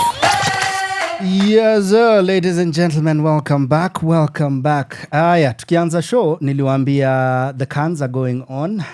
Na nikaambia bado show ikiendelea nitawaambia everything else that is going on. So get what? Naangalia nimegoogle tu mbio kujikumbusha. Double victory for Kenya at the 2025 Africa Magic Viewers Choice Awards. So big up bana. Nilikuwa nadhani after hii MVCA this year nitasema yeah, I even wrote for an AMVCA award-winning show, but kumbe ilikuwa iende to our boys out there. So we'll be focusing on them in the third hour as well. Na after a while, tutakuwa tunaongelea the other shows that I said are showing at the Cannes. Then mwishowe, nitamaliza na kuambia everything that is going on this particular weekend. Speaking of what's going on at the theaters particularly, ECE weekend, but very, very soon. Nitarudia details. It's such a good time. A one-man theater experience. Venue, Kenya National Theatre. Itakuwa pale Cheche Gallery. Friday the 30th of May, which is siku ya kubash mbaya, because the following day is a public holiday. If I'm not wrong, am I? No, I'm not. Sindio? So wase watoke wajibambe kwa sababu it will be such a good time. Uta insist kukaa hapo upige story kiasi na wasanii. So come through. It's such a good time. Again, Friday 30th of May, 7 p.m. Sunday 1st June, 7 p.m. Tickets ni 1,500 pale madfun.com. Go check them out. Written by Chindia na Sanchez, directed by Gilbert Lukalia, produced by the queen of the house, Claire Wahome Maze. Shout out Claire and shout out Ndupsi as well. Ama tutasema Daisy professionally. Yeah. Aya, tuendelee na historia yetu Maze. Tulikuwa kwako Faiz, yeah? Therapy. Do you feel this feels like therapy for you? Because tumemalizia hiyo segment ingine tukiongea tu juu ya mental health particularly. And in that case, would you be kind enough, si spoiler, to highlight a moment that you speak of in the show that is very close to the heart, but in this case, mind-wise ulikuwa, hika season, na no wonder pia nimeileta on stage. Yeah, definitely. No wonder the show kwa description naongelea mental healing. because and no wonder naifanya May na June because nilikuwa na target mental health month na men's mental health month, which is next month. So it was very intentional. In the show, there's a part talking about the least spoiler. There's a part naongelea my life in fame kidogo tu after volume imetoka nini. It's touching on where I was mentally. Sikuwa pazuri, but you know the man is here now. That's what's up. So post haikuwa Netflix premiere because there was, you had done a couple of things on Netflix before. That is my third. Okay, but it was your biggest. Yeah, this is my biggest. My first one was Sincerely Daisy. So Sincerely, actually, Place Nilikuwa Pabaya was after Sincerely Daisy because that's the first time I'm meeting fame. And then nikaenda. So when volume came out, nilikuwa on guard mbaya, niko like, now I know what's gonna happen. So I was so alert. So your time at least, nimemaneuver so far vizuri sana. I like that, and I like that we've gone personal. And as much as this is not Gilly's story, I'm sure there are things in there you resonate. Did you ever find yourself in that season? Like post-Siri, najua watu walikuwa avoid. But I'm sure kuna other things that you've gone through. A lot. Again, I'll say during rehearsals, nasema kitu ama nasikia kitu naambia that's so me as well. Because you know I was a star actor at some point in this country. And it comes with this glory, it comes with all this pressure, even back at home and all that. People have these expectations from for you and of you, and it can really weigh you down. And because again the nature of our industry, maybe it's improving, maybe not, but well, it is improving. Okay. No negativity. But back then you'd plan.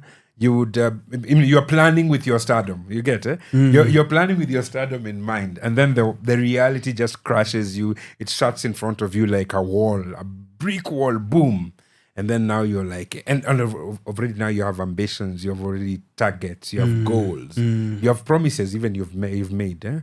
So it's crazy. And sometimes when I read, or even during rehearsals when we are working on this, I see it and I'm like, maybe during this time of my life I should have made the choice this way instead of succumbing to the pressures of life and people around us, because that's really the loudest voice. It's not easy for us. Not everybody can just become silent, take a moment and seek the small still voice inside of you, which is mostly accurate. Most of us listen to this, and you and I have been long enough to know that our friends have died, or we buried friends because of these choices, and it's a small line, and you jump on the other side and you never come back. So definitely I can relate. I relate to so much. This story is so close to the choices we make. Basically, like I started by saying, the choices we make, because why do we make these choices, and what motivates us to make these choices? Because there's always two sides to every coin. There's always the deeper negative side and the positive side, and then and sometimes life does not always give you second chances. And that's a scary point to be at. The pressures, the fame, the spotlight is on you, man. It's blinding you. So you have to seek for another visual inside of you, more than just the people around you. The compass has to be like internal. It has to be. Yikes. Okay, it's such a good time. Hapa mazee, ukikuja bana, kuja na capacity ya absorb everything that will be asked of you as the audience. Are there any, as we are now getting to sell more and more, tunaambia wase wanakuja hiki, tunatushawaambia wene. So everything in this line ya kuuza tu tikiti. Are there things, nikianza na maybe you Gilly in the past shows that that might inspire a few choices just to sort of build taste in some way? And I'll ask the same question of you, Faiz. Like, kuna shows zozote zina come to mind, 100s from the past, 100s you wanted to do, 100s you've watched and stuff. Ndio tuanze kualign audience. Anza ku open your mind to things as such. Well, I'll easily say that in my active theater days, one-handers were not quite a lot. Okay. Yeah. And I think it's because of this the daring spirit or culture, because it's not easy, you know. not easy, yeah. But I remember and I've told this to Faiz and the people in rehearsals. I remember one of the story. I did a story called Africa Kills the Sun, and that eventually it is a school set book. Yeah. I did it as a set book, but eventually it felt so relatable to me, to our country, to Africa in general, and I decided to just maybe milk more. Yeah. So I decided to do it personally, locally, and I usually tell people that's the first time I even got a trip outside the country because of that story. Oh, look at that. Yeah. And that's it's very political. It's maybe let me come back to recent times and then go back, because like I said, the daring spirit has been cultivated. I don't know why. Maybe I will find out in the next few. And I maybe also you have guys an have idea. really Well, probably because mostly back in the day, to stage something you had to be supported by a bigger company in some way. Yes. Saizi taki ikiwa, just go for it. No, that's definitely one of the reasons. Yeah. The other reason, of course, is also because it felt more, how do I put it?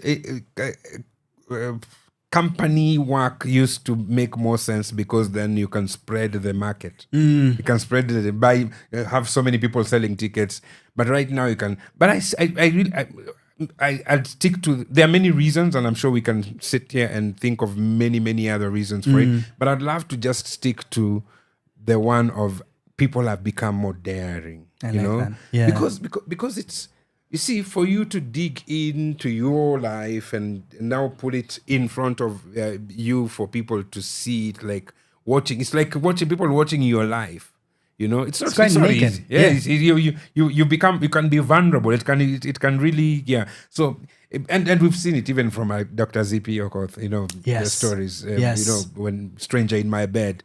Talking sometimes it becomes so personal. You are like, okay, are you sure you want to say that? Are you sure this is the right forum for it? Even Suki, that I did not watch, but I know she had one recently. Recently, Alliance Française. I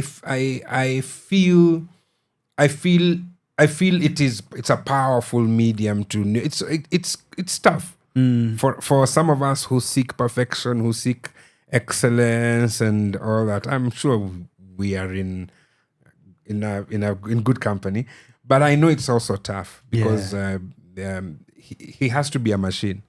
This guy has to be a machine that will project so many things on that stage, on that night. Yeah. And then I keep telling him in rehearsals, so there is the performer and the performance, and then there's the reality. Yeah. Which is something you will have to, so as a performer, you tap to, you go back to, it's, but now you're going back to that. There's some things that can crush you. And how do you now separate that from, But let me just say, I want to say this because even amongst the two-handers and four-handers, there were really, really powerful stories that about choices we make. Because I'm really happy that we are telling this story at this time because we've lived through COVID and all that. Things have come. Our socioeconomic situation right now as a country is not the best. We are in a place where tough choices have to be made. Yeah. And I'm glad, and I'm hoping that we can be a part of the people that will influence some decision making. Yeah. A way forward in this story and even in future endeavors. I like that. Yeah. I like that, Maze. Tunatokea. Lazima. Yeah, the end of this month and the first day, actually evening of the next month, 1st June and the day before. National Theatre, Cheche Gallery. Yours, Faiz, natry pia align with. I'm liking that you mentioned the ZPs. I'm trying to put this whole gang together just to go. If you watch this, because I know numbers are showing up for 100s, which kitambo producer ataenda, I need a cast of 15. Like umekuwa Millers, it makes sense. Kuza na watu 15. Kuza show ya mtu moja, something else, maze. Yours, I'm hoping you'll mention Mugash. Any recent show that tuko ndio naenda? Yeah. To be honest, where I got what cemented my confidence kufanya 100 really ni after nilikuwatch Supernova. Yeah. Bless. Like ulinionyesha inaweza happen. Niliona tu kumbe ikitu can happen na ikahappen na ukafanya rira na bado ukaifanya tena, niko like why not do it? So those are the, some of the works zenye zimeni inspire. Makena really inspired me when she did it, because pia when I was starting to cultivate mine, we were in conversation, tulikuwa tunaongea if anything ilikuwa venye tu ime happen, so we were really talking about it na bado tulikuwa tunaongelea hiyo fear 100 nini. And then when she decided to go fast, nikamwatch, I was just so happy that she did it. Hiyo ilifanya nikapata hiyo psyche even more, niko like hata mimi nataka nikishaifanya pia mtu mwingine aseme, you know what, like I'm gonna hold my friends accountable. Like wase hii kitu lazima tufanye. Kainafanya tusonge nayo. Twende. I like that, maze. So in the recent past, if you've gone to watch a 100, this is clearly promised to be one. You get Faiz on stage, now get Gili directing, maze. You're in for a good time, literally. It is going to be a good time. I mentioned Makena, I mentioned Zipi, I mentioned Martin Kigondu. Mugash also did a fantastic thing about a year ago, the year before. I know Fred Mbogo is cooking something as well. Najua Zipi is notorious for 100s. And we are telling you, these ones are here to stay. Like these ones will be. And it's, vile Gili amesema, it's such a dare. By the time uko, yo man, naenda, it takes balls, maze, on another level. Nimeangalia producer nione ama naweza sema balls. Okay, it takes balls to do one. So shout out Gili, shout out Claire, shout out Dupsy, and most definitely you, my friend. Aya, hii siku tafadhali tuzie sera, maze, tukumbushe ni how much, ni wapi, and anything else you want to add. Yeah, it's such a good time for you all to come experience me on stage. Most of you for the first time, because wengi wameniona kwa screen. Kwa wale ambao sana kama umeniona kwa screen, nataka sasa ukamu ni experience live, because you know kwa screen tunakamingi tu ku flex, but where the real work is at ni huku kwa stage. Na naweza taka sana, because also one of the reasons why I'm doing this show is I just want to bridge the gap between me and the money.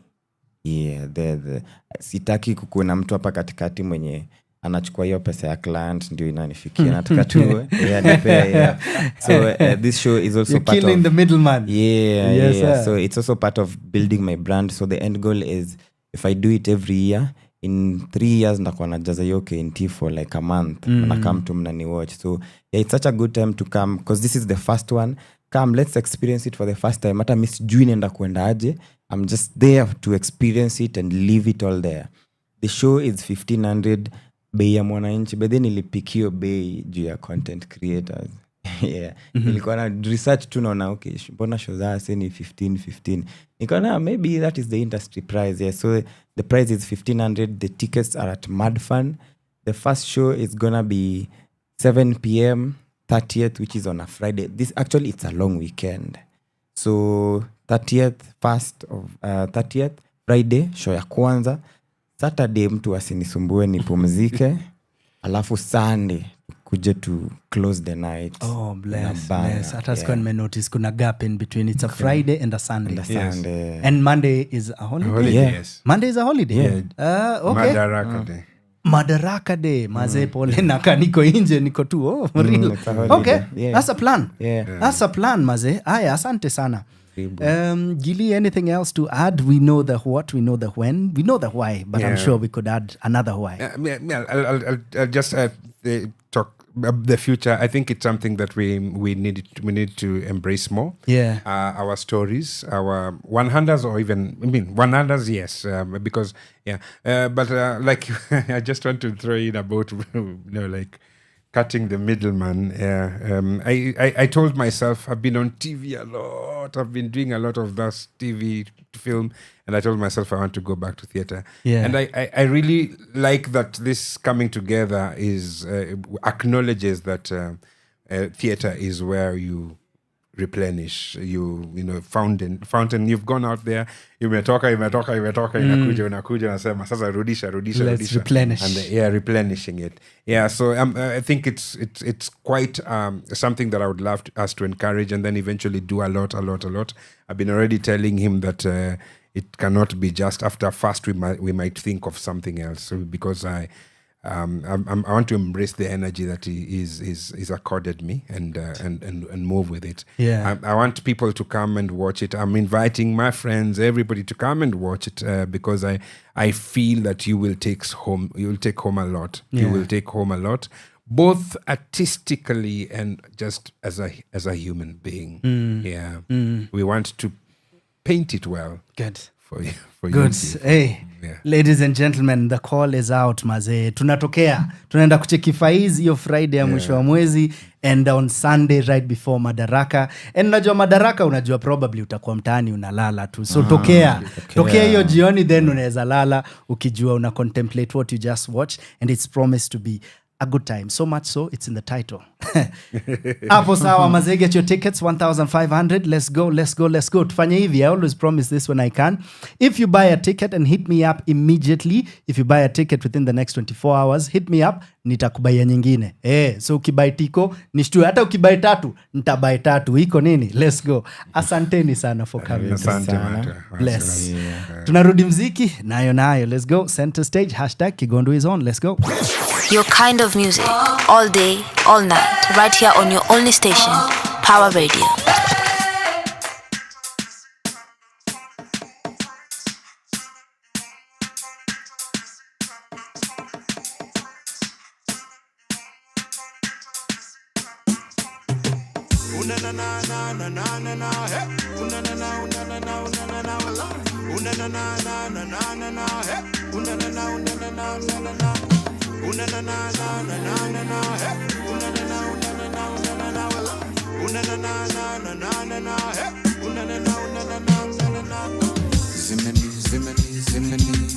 Zimeni bamba, zimeni ukweli wangu wa dhati ndio hii, wanishikisha, zimeni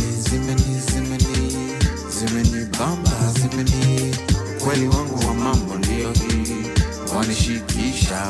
Nakutamani, nakuhitaji mama, siji kukosoa kwani uko poa mami. Run it up, back it up, wacha nikupende, oh yes. Nakuhitaji mama, siji kukosoa kwani uko poa mami. Run it up, back it up, wacha nikupende, oh yes. That you want me for real. When your body move, you gotta know, body breathe. I step, pull up the receipt, gotta pull up the receipt. Mambo ya mapenzi ni kubambana, girls they be rocking it one by one. I step, pull up the receipt, gotta pull up the receipt. Nakutamani, nakuhitaji mama, siji kukosoa kwani uko poa mami. Run it up, back it up, wacha nikupende, oh yes. Nakuhitaji mama, siji kukosoa kwani uko poa mami. Run it up, back it up, wacha nikupende, oh yes. Zimeni bamba, zimeni ukweli wangu wa dhati ndio hii, wanishikisha, zimeni bamba, zimeni ukweli wangu wa mambo ndio hii, wanishikisha. Oh na na na, show me that your love is real. Oh la la la, pull up slow, real close to me. Nakutamani, nakuhitaji mama, siji kukosoa kwani uko poa mami. Run it up, back it up, wacha nikupende, oh yes.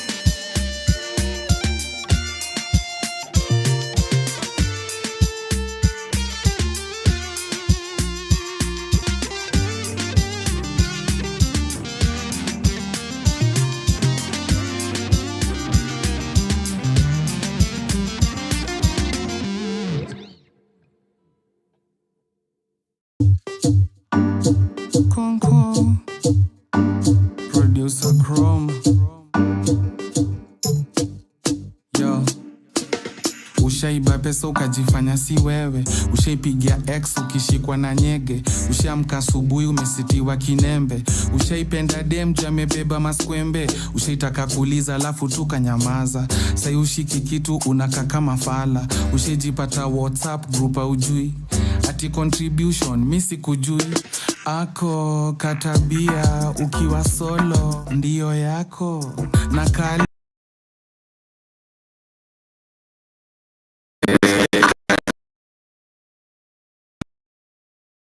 tuonyesha ni kutufunga macho. Ushai, ushai, shai, ushawai, ushai, ushai, ushai, shai, ushawai. Ushaipata mtu anakunyandua abnormal, na tangu kunyandue ujai kuwa nomo. Ukitaka kumtoka ushakuwa slave, kila saa unafikiria tu sekete. Ushaitoa juice ndani ya fridge, ukutumia glass ukakunywa kwa pako, then the same juice ukarudisha kwa fridge. Acha tabia mbaya, hiyo ni tabia yako. Ushaigotea msena umejiguza pua, change hiyo tabia hata katutajua. Wangapi wamenyora na wajoga mkono, najua munajijua, inweni mikono. Ngoja, nimemaliza verse. Ako katabia ukiwa solo ndio yako. Na kale katabia unatuonyesha na kutufunga macho. Ushai, ushai, shai, ushawai, ushai, ushai, ushai, shai, ushawai. Konko manze kroma ze mmea zobana. Mimea tunapolola, zimetushika tunapolola. Tuko marima tunapolola, zimerie tunapolola. Mimea tunapolola, zikishuka tunapolola. Tuko marima tunapolola, zimepolola.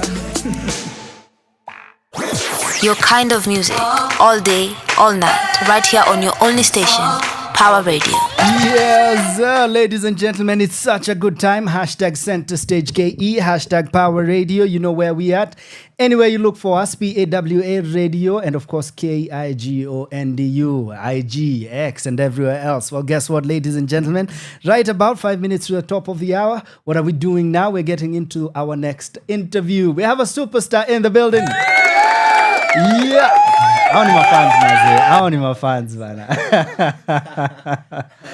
Good to have you with us, bro.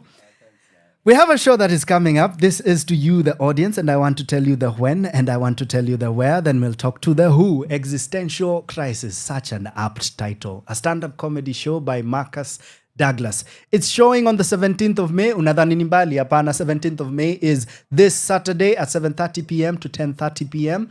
Nairobi Laugh Bar. This is Chemichemi iko ukiwa junction, teremka nako kamteremko. Nitatafuta. What's the name of that road? Kingara. That's Kingara Road, yeah? Kingara Road. I hope to see you there, because the last time I was there, Nduta broke my ribs. I also went to watch Douglas and all my friends out there, Maze. I'm such a fan. So, Stand Up Collective, big up yourselves. And in this case, big up yourself, Marcus Douglas. Quite a combination of names, yeah? Do people question you about it? They do. Actually, they do. Yeah? Like, almost all the time. Yeah. What is the question? No, it's like, so don't you like have an African surname? Why do you like go with like two English names? I think it's just. What is your answer normally? My answer, no, I do have an African surname. I just don't use it anymore. It's a choice. Yeah, it's a choice not to use it. Yeah. Yeah. Also, yeah. So like the first time I went on stage, so I just kind of went with Marcus Douglas and it just kind of stuck. Okay. And so I decided, let's just do it. Run with it. Yeah. That's what's up, Maze. When you speak of names, some names come to mind. Jamie Foxx. Oh, Jamie Foxx. Yeah, I know he also made that choice when he was like on an audition line, and he was like, I'll stick with these names, which were not really his names. This, in your case, is your name. Yeah, this is my name. Yeah, but now that Jamie Foxx is here, let's talk about some of your earlier influences into comedy, if that was your way in, or you just found yourself here. Okay, I think some of my early influences. It's crazy because like when I began watching comedy, I was just watching some old school guys. So when I say old school, I mean the likes of Bill Hicks. Okay. He was like a big time or a comedian back in the day, talking about Richard Pryor, talking about Chris Rock, goat. talking about Red Fox, Yeah. talking about so those like all timers. So that's how I got like interested in comedy. Steve Harvey is still a comedian. So those are like I'd say those are my earliest influences. Ellen DeGeneres too. I like her. Yeah, I mean, it's a bit weird and conventional because she's the only like whites. Yeah. In that she's very offbeat. Yeah, she's very offbeat and like her earlier material was really good. It was very, very, very good. I loved it. I watched it as well. Yeah, that's what's up, Maze. Yeah. I like that we are heavily influenced by the Americans when it comes to stand-up comedy. I don't know if it's because most of the earlier more famous stars around the comedy area were mostly from there. I know the Brits also have their guys, and locally we have ours. But did you have people you looked up to here? Here. Not quite. Okay. I mean, stand-up, just speaking stand-up wise. Yeah. Because growing up, I mean, the only stand-up that was on TV Yeah. was Churchill Show. Okay. And you didn't like that. I wasn't like a fan of that. It's fine to say that. It's fine to say. I wasn't like a big fan of that. Yeah. Just because it's the only option doesn't mean it has to be our favorite. Yeah, true. I agree. Yeah. But now, as an adult, are there guys you look at? As an and go, adult, "Oof." there's so many guys. Tanga Shira is on. I think he's on Artist. Shout out Ty. He's really good. Who's now a filmmaker as well? Shout out he's Ty. making films now. Dag Mutai. Oh. So OG. good, so good. Doug Mutai, there's the likes of Maina Munene. I think like he's a peer, like in terms of comedy, but I also do look up to him a lot. Shaz Naruto, I don't think, because like when I got into comedy, there are like a few comedians that I met like when I was still very young. So the first time I ever went on stage was in town at the Blues Restaurant. And so there was like comedians in the audience. And so I think Shaz, she was one of the first, few people to recognize me as a comedian. And then and she's like an amazing, amazing comedian. And she does like all other stuff as well. So yeah, I think Justine Wander, I do look up to her a lot. She's very hardworking. Amandeep Jagde, yeah, very, very dope too. You know what? We are now just plugging the stand-up collective. So shout out the guys, Maze. So I could go on and on, but like those are like some guys that I really, really, really, adore and respect. I like that. Yeah. So we've looked at guys you grew up on, then we've looked at your peers right now. Yeah. And the thing about all these people is they have their thing, their way in terms of this, the things I talk about. When you think of politics in a certain way, you think Chris Rock. When you think of controversies in a certain way, you think Chappelle. Locally, when you think of this and that, you think of all these different comics. Yes. What's your shtick? So I think people say, I don't think I am. It's not intentional. It just happens that you are. Yeah, like I tend to veer towards the dark, just to like choose the dark. Because actually I had like a comedy taping last year. It's called The Dark Side. Okay. It's like a collection of like the darkest of the darkest of jokes. So so people say like I tend to veer towards that. And I think I've come to accept it because democracy. And just give the people what they want. The eyes have it. That's what I do. But so I talk like so maybe just life, mental health, sometimes depression, things like that. Just stuff that like affects maybe just young-ish people and stuff like that. Okay, so you observe a lot. This is what I'm getting. You internalize a lot, and you sieve it through your comedy. And I've taken all that just from the mental health mention. Yeah.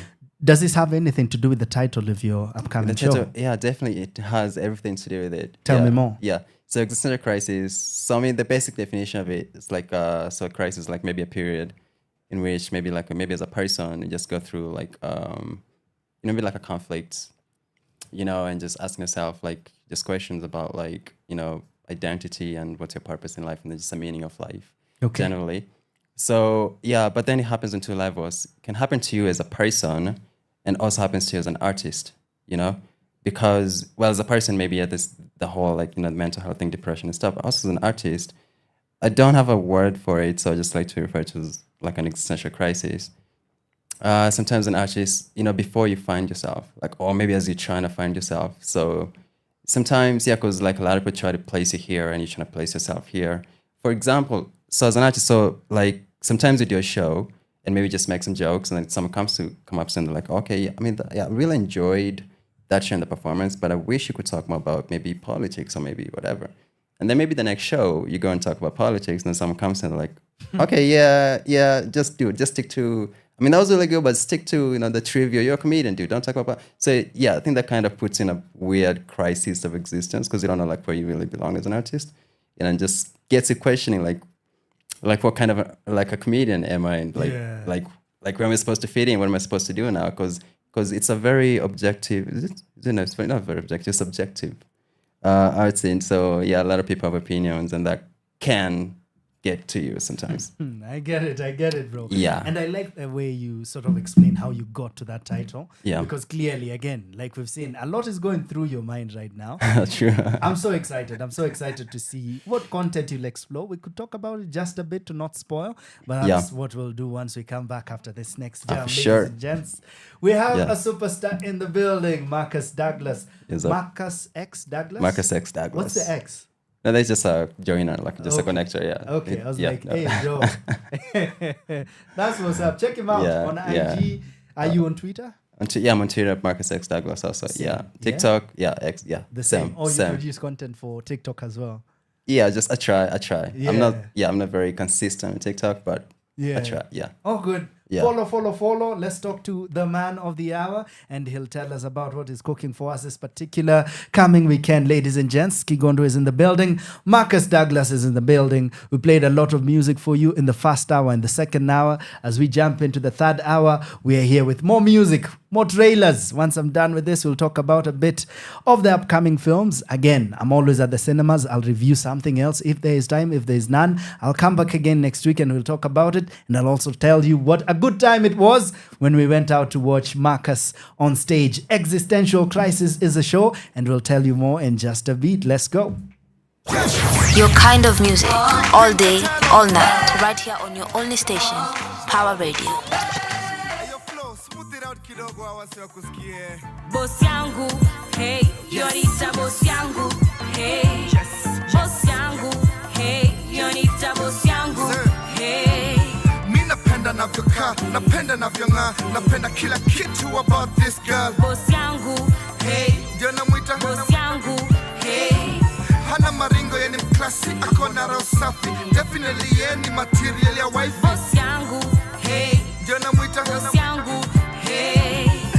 Mwili yake perfect compare na Liberina. Lips zinafanya Angelina awe Jolina. Huyu ndio my type, ndio namwita first lady. Walai siwezi mind akipata my baby. My type anajua zile vitu mina like. Ka best meal yangu ya beef stew na rice. Nice, usitake ona vile amerive. Na lienda kampo ya sifala ni bright.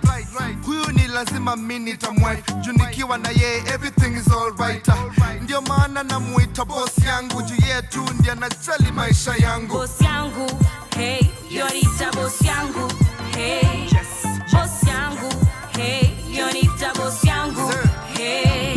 Mi napenda navyokaa, napenda navyong'aa, napenda kila kitu about this girl. Boss yangu, hey, ndio namwita boss yangu, hey.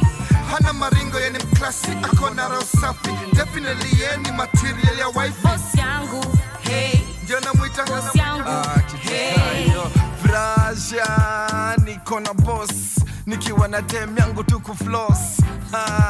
Yeah, of course, uliza Big Pinda na Nteramos. Kila mali niko basi yuko, kama siko basi yuko, mchanganyiko badiliko bado niko na boss yangu. Yo home nika job, staki kuchelewa baby, mimi naelewa. Boss yangu. Basi siko nyumbani ndio niko na kina shiko, niliwacha gari ko boss wangu kunivuta kama kiko, kunzungusha kama mwiko iko. Boss yangu, hey, Yorita boss yangu, hey, boss yangu, hey, Yorita boss yangu, hey. Mi napenda navyokaa, napenda navyong'aa, napenda kila kitu about this girl. Boss yangu, hey, ndio namwita boss yangu, hey. Hana maringo, yeye ni mklasi, ako na roho safi. Definitely yeye ni material ya wife. Boss yangu, hey, ndio namwita boss yangu, hey. Kuna wengine wanadhani ati it's all about the cash, ati juu wana automatically wana class. Naeza show one thing that's a fact: you can't pay for school but you can't buy class. No, Koro winch watch na, I don't want to hear nini divert na. No, Adwana yue mons vile Michelle yue yogi Obama. I say first things first, ni wetu napenda, the rest comes last. Ndio maana nakuita boss wangu, ji wetu ndio unajali maisha yangu. Boss yangu, hey, Yorita boss yangu, hey. Boss yangu, hey, Yorita boss yangu, hey.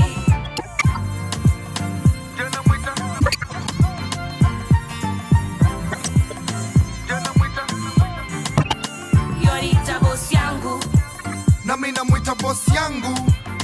Yorita boss yangu, yes, na mimi namuita boss yangu.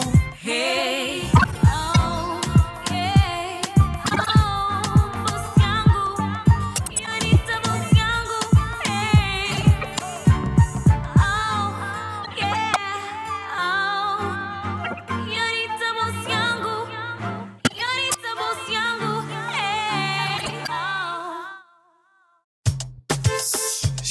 Flux. 2006.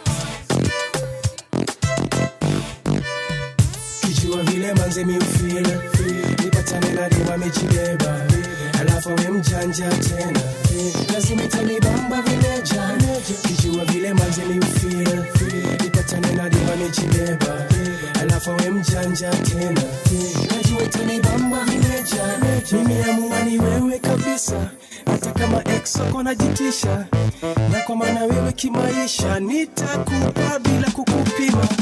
Mtoto manze wewe umeiva, wejua ni ukweli sio sifa. Kama urembo ungeua wengi bila hata kujua. Attitude yako vile noma, wewe si msofti na umesoma, mpaka mabuda wanatamani vile wanaweza penya ndani. Uking'aramini ufue nguo zangu, wana karibu kuchungulia ndio zao. Ukismail alafu wakulie vako, wanashika dabu wanatokwa. Kijua vile manze mi ufeel, nipatane na dewa mechibeba, alafu we mjanja tena, lazima itanibamba vile jana. Kijua vile manze mi ufeel, nipatane na dewa mechibeba, alafu we mjanja tena, najua itanibamba vile jana.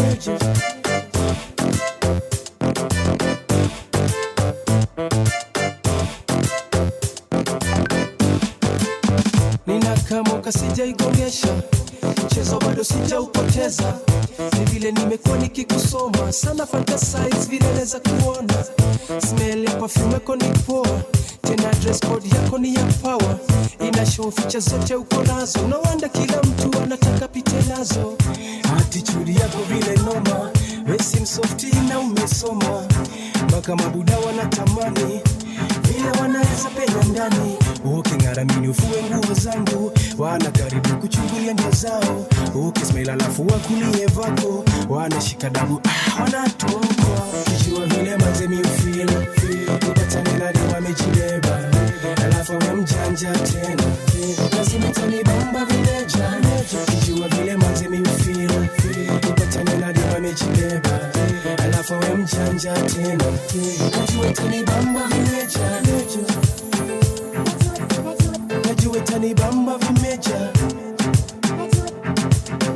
najua itanibamba vimeja,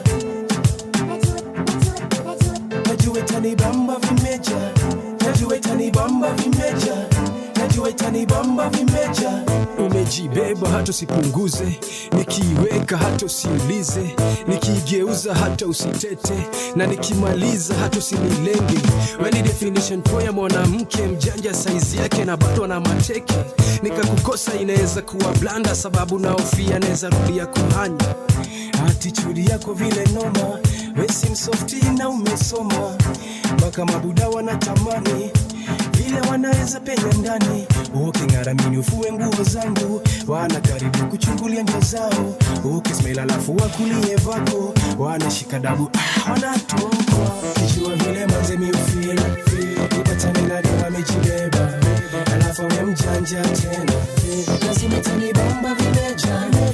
Kijua vile manze mi ufeel, nipatane na dewa mechibeba, alafu we mjanja tena, najua itanibamba vile jana. Kijua vile manze mi ufeel, nipatane na dewa mechibeba, alafu we mjanja tena, lazima itanibamba vile jana. Kijua vile manze mi ufeel nipatane na dewa mechibeba alafu we mjanja tena najua itanibamba vimeja.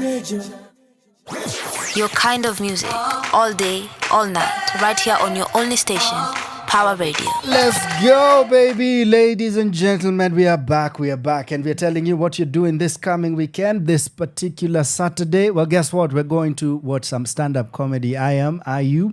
Feeling overwhelmed by bills, by life, by adulthood, social media, or just being alive in 2025, Time ya Kasongo, well, guess what? You're not alone. And Existential Crisis is here to help you laugh through the madness. I'm reading from the Stand-Up Collective website, standupcollective.co.ke/event/EC for Existential Crisis.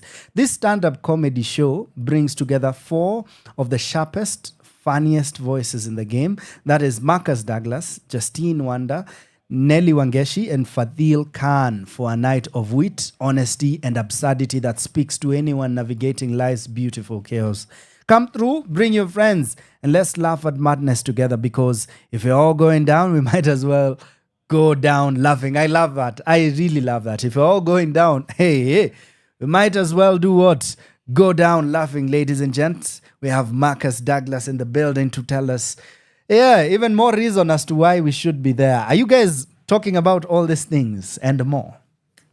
Are you, Marcus? Yeah, definitely talking about all that. Yeah. And more. Okay. Yeah, just definitely, because I mean, tough times that we live in right now. Tough times, the country, like the world. Also, there's some of this going on, and yeah, I think we need to. I think maybe talking about stuff, because I think there's something a therapist told me a long time ago. Okay. I don't know if they're right or they're just messing with me, but talking about stuff, like talking about problems, this kind of helps you to deal with them in a way. I think has some kind of effect like that. So I think the more we talk about like what's going on, the more we have these discussions and conversations, then I think we come out, better, or maybe we just get more strength to like deal with, such kinds of stuff. So yeah, I think it's very important to, just have these discussions, and that's what's going to be happening.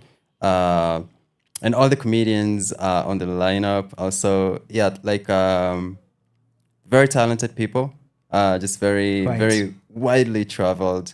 So they know exactly, like they understand the topic well, and so I think so they know the discussions where they're gonna have, and I think it sounds like something like sounds like a good time, bro. Are you focusing on the stresses of adulthood? Like it feels like we are there. We are talking to adults, really. And so of course, buy tickets, as many of you. Like come with your gang of friends, whether you're boys or your girls. Come Nambogi, maze. Come with your girlfriend. Please do. Yeah. Do you like spotlight 2 guys and go, hey, so what's your vibe? 2 of you, because the last time I was there, which comic did that to me? It's not mine. It was another guy that I loved. He did. Oh, I feel guilty for not remembering his name. But alikuwa na kipara upcoming, and he was short and is dark. Short, dark. I think I know who you might be. Jackson, maybe Jackson Ninja. Probably, Short, dark with a upcoming. He was hilarious. Then he was. He looked at me and my girl, or at least the lady I was with. That very night. Hello. Alikuwa, hey, so the 2 of you, what's that story? And I had to know what that story was. Do you do that? Do you break the fourth wall? No, I don't do that. I try not to do that, because just guys, you're safe. Buy tickets. Oh, please. Yeah, that won't happen. Very safe. Yeah. So I can't promise the other comics in the line won't do it, but I will not. Yeah. I don't do that, because I'm not that type of crowd interactions. Yeah, I'm not that type of comic. It's not really my thing. Yeah. Unless someone in the crowd wants to say something, then you may want to. You may want to maybe engage them for a bit, but no, none of that. Like, are you guys dating? Are you how long? Are you married? Like, what that's do you not do? your stuff. Have your family watched you on stage? My family, no, not like my whole family. I think some of my family have watched me on stage. But like my mom hasn't watched me on stage. Okay, because probably the topics you sort of jump into. Yeah, definitely. Yeah, that's the only that's the only reason why she hasn't. But but I feel like my siblings and cousins and everyone, they've seen some of this. Yeah. Okay, so it's safe enough. If family can watch it, and they haven't disowned you, then hey, it's a good time. I like that. I like that. That's what's up. So. You spoke of something else you did last time, yeah? Yeah. About a year ago, I guess. Yeah. So is this in line with a string of performances you're putting together? Are you doing a string of specials? Yeah. Are you looking, like, I'm speaking of the future and looking back. Yeah. Will there be a time when you look back and be like, you know what, I've done 5 specials within the last, I don't know how long. Yeah. Is this a thing you're planning to? And if so, talk Yeah. to us a bit about that. Yeah, it's definitely something I'm planning to, and also like as a comedian, it's like a journey. Okay. So I think this second project that I'm doing, this is like the second main one, I'd say, because I've done like other small ones. So I think it's just like documenting like my growth in the game. So yeah, I'm hoping to do like one, maybe just like one, like every year. So I think just exactly, because just documents the growth, because also the material is different this time. It's more, I'd say, mature, because also like as we go out. Like I learned a lot from like the last time I did it, so maybe there were ways to make it better, or maybe what more you can talk about. Maybe just how to expand on that, and so it's definitely something I'm doing. So next year, it's gonna be like another one, and then maybe another year, and then until I just get to where I want to. Because right now, like I'm not I'm definitely not where I want to be. Yeah. But also, so before I get there, I have to do things to help me get there. What's the biggest difference perspective-wise, would you say, is between you getting into the show, the first one, and you getting into this special this time? Okay, so I think, the first show, that was like my first ever like show, just doing it alone. Okay. So I think I was a bit, I wouldn't say like green per se, but of course there are things that I didn't understand quite well. So I did learn so much from that. Also like material-wise. So I think last year was more of like a fun project. It was just like I was just exploring like the just regular topics, talk about myself, but this time I'm trying to talk about like maybe just what's going on outside. And as much as I'm gonna talk about me for a bit, but so I wouldn't consider this a me project. It's more of like an us project. Like everyone's gonna be there and everyone's gonna watch it later. So so material-wise, it's gonna encompass like what we're really going through. It's gonna be more mature, I'd say. Yeah, mature in the sense that like we're touching on stuff that affects people right now, right? And just how to navigate and how we deal with that. Yeah. Hey, bro, maturity in terms of a performer and them being courageous enough to acknowledge the growth is a big deal. It says, you know what, I'm ready for you. And clearly Marcus is ready for us, Maze. We will be there. We will be there. Please, man. Yeah, do get tickets as much as you can. Yeah, just as many as you can. Good. Come through, pull up with a Tell us gang. where. Tell us where we're buying the tickets to pull up with the gang. So you're gonna get tickets. Go to standupcollective.co.ke. Yes, sir. Yeah. So you're gonna get like the link is there to get tickets. So we still have like advanced tickets. Okay. 1,000 at the gate. Yeah. Okay. So advanced tickets 1,000, get tickets 1,500. So just get as many as you can now, because you might not get any chance to. My favorite 2 words on a poster are sold out. Yeah, I'm trying to put that up as soon as because it's only tomorrow and then the show's on Saturday. Yeah. So really, I'm really hoping to use those 2 words. Please. Yeah. Sold out is happening. The poster is ready. It should be ready. Yeah. Get the sold out poster ready. It's somewhere in there, but I'm just waiting for that moment. Push it. Yes, I'm in the draft. Yeah. That's what's up, bro. Thank you so much for your time. Thank you for having me, man. Anytime, bro. Yeah, I'm gonna say. Anytime. Existential crisis happening where? At the Nairobi Laugh Bar. Check them out. Kenyatta Road, Chemichemi, Laugh Bar, Nairobi Laugh Bar. Early bird tickets 1,000, advance 1,200. Get your early birds already. Like you and your bogey. Yeah, the gang. All 5 of you, all 7 of you, and your babes, Maze, buy your tickets already. And this is what I always say. I dare you. Buy tickets, hit me up. Tell me I bought 3, I'll buy another 3. Tell me I bought 1, I'll buy 1 more for you. I got you. I promise you. So try me, DM me wherever you may. One last time, Marcus, where do we find you on the socials? On the socials, my handles, Marcus X Douglas, Instagram, Twitter, TikTok. I'm also on Facebook, Marcus Douglas. Yeah, that's me. Those are my socials. Hey, that's where to find me. And get him. My works. Yeah, get him, Maze. Get him. Please, get at man. him. Follow him. Talk to him. Engage with him. Hey, go to the show. Have a good time. I will be there. It will be a good time. Existential Crisis stand-up comedy show by Marcus Douglas, 17th May, which is this Saturday, 7:30. You can even be there slightly earlier. Buy your beer, buy your drinks, and just chill. Choose your spot. Last time, what I did, I went there, we sat, then we were like, okay, the show hasn't started. We went out, Naivas, to buy some things, ate some things, then came back, but we had already booked our space. And as soon as we came in, the first comic was like, oh, those two coming in. You guys, what are you? Are you dating? So please just get in as early and sit and wait. We are going to watch Marcus this weekend. Shout out Dag, shout out Duta, and everyone around the stand-up collective. Shout out Justine Wanda, Nelly Wangeshi, Fadhili Khan. We've had Justine here before, Sindio? Yeah, we had. So shout out Justine, Maze. Keep doing what you do, Marcus. I will, man. I will. You guys, you too. Keep doing what you're doing. Asante sana, Maze. Let's go. See you on Saturday. All right. Your kind of music, all day, all night, right here on your only station, Power Radio.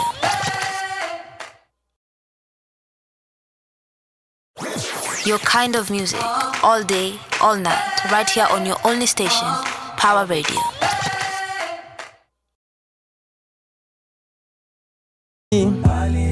Yeah.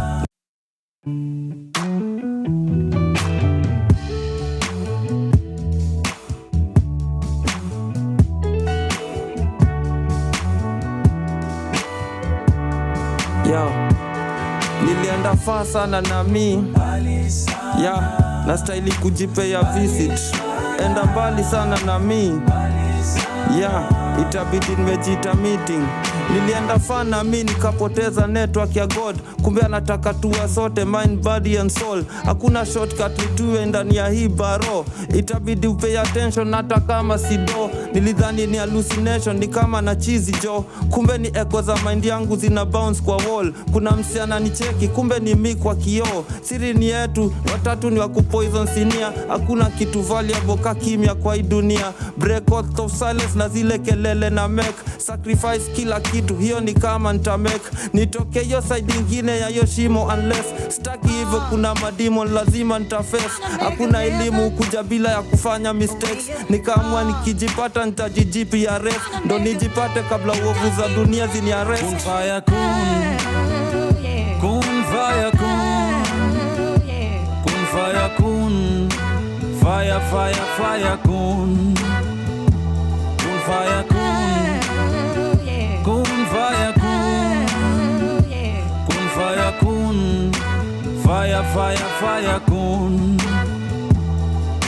Nisikize vizuri mini brain kwa akili yako. Mindo memories za utotoni mwako. Cheki life yako ina revolve around nini. Know thyself, wejijue jiamini. Hauhitaji psychologist au kusik medical advice. Device plan ya personal fulfillment na we actualize. Parallel universe aina limitation, it's all in the mind. Furaha, amani, upendo, manifest self image divine.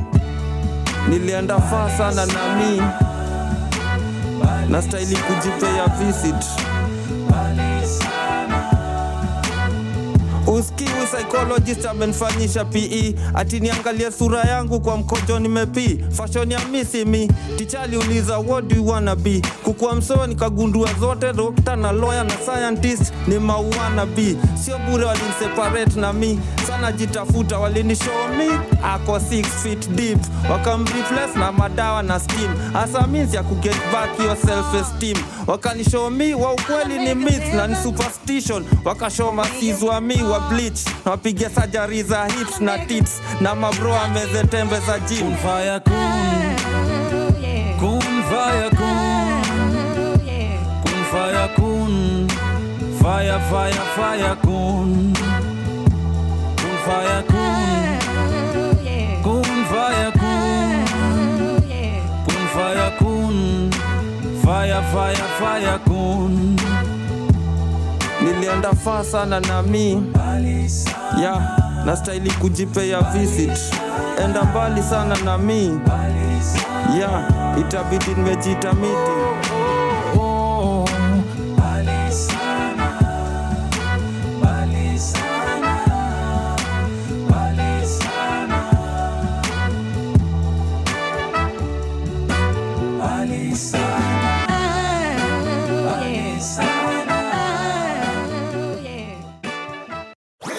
Your kind of music, all day, all night, right here on your only station, Power Radio.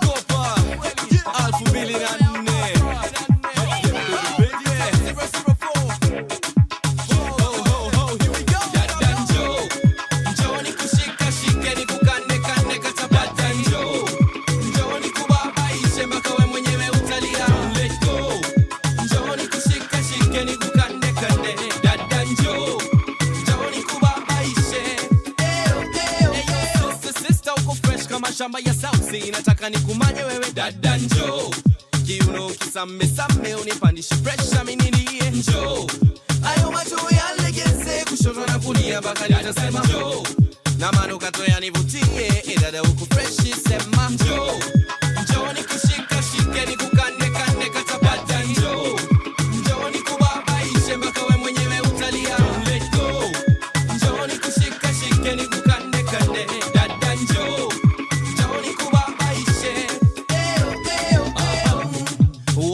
show brother ka approach manze kama bricky show kila wiki no nigga big as metal fake kama kazero hey dada what's your name looks like you got some game can you shake that you know for me watch maka dance flow kasi kasi adanjo njoni kushika shike ni kukane kane kata badanjo njoni kubabaishe mpaka wewe mwenyewe utalia let go njoni kushika shike ni kukane kane dadanjo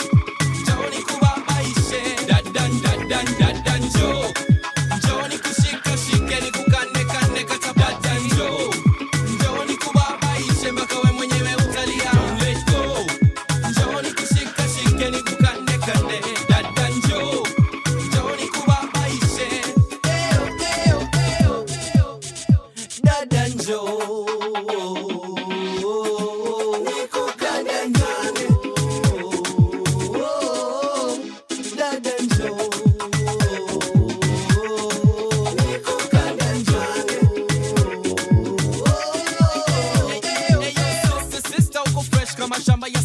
nataka nikumanye wewe dada njoo kiuno kisame same unipandishe pressure mimi nilie njoo ayo macho yalegeze kushoto na kulia mpaka nitasema njoo na manukato yanivutie dada uko fresh sema njoo njoo nikushika shike nikukane kane kata dada njoo njoo nikubabaishe mpaka wewe mwenyewe utalia let go njoo nikushika shike nikukane kane dada njoo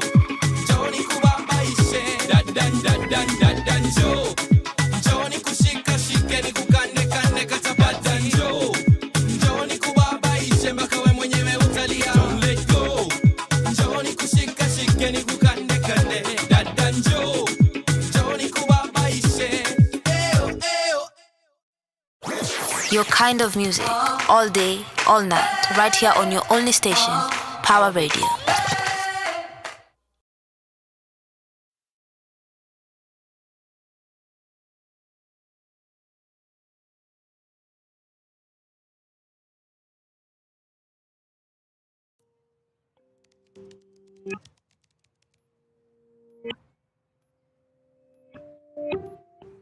What these people are doing, so-called academic writing.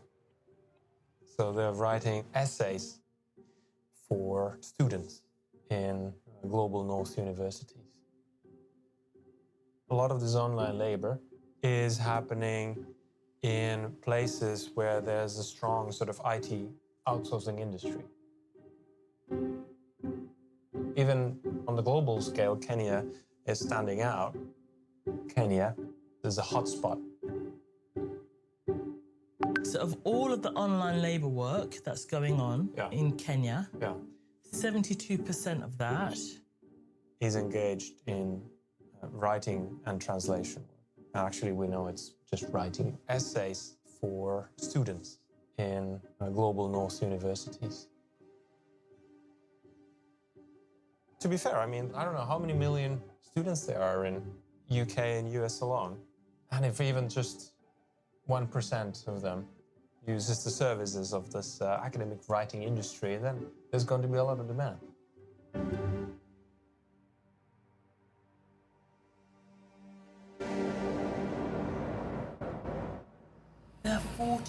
1,000 people in Nairobi alone, who's doing this. Who are those people? Those are humans, right? That's like, what's their story? How did they even get to do this?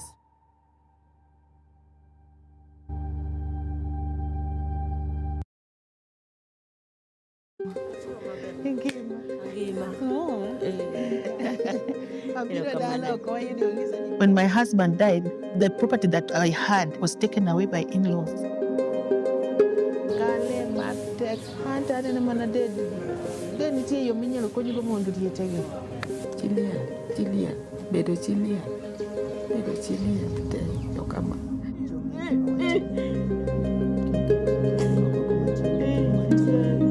Omiyo in sama in gi jaodi kik ipar ni in safe ahinya. Obiro ka mondo wakel mon. Puothe gi mucha dwar, an aonge gimoro madwaro kata ni mondo wapur.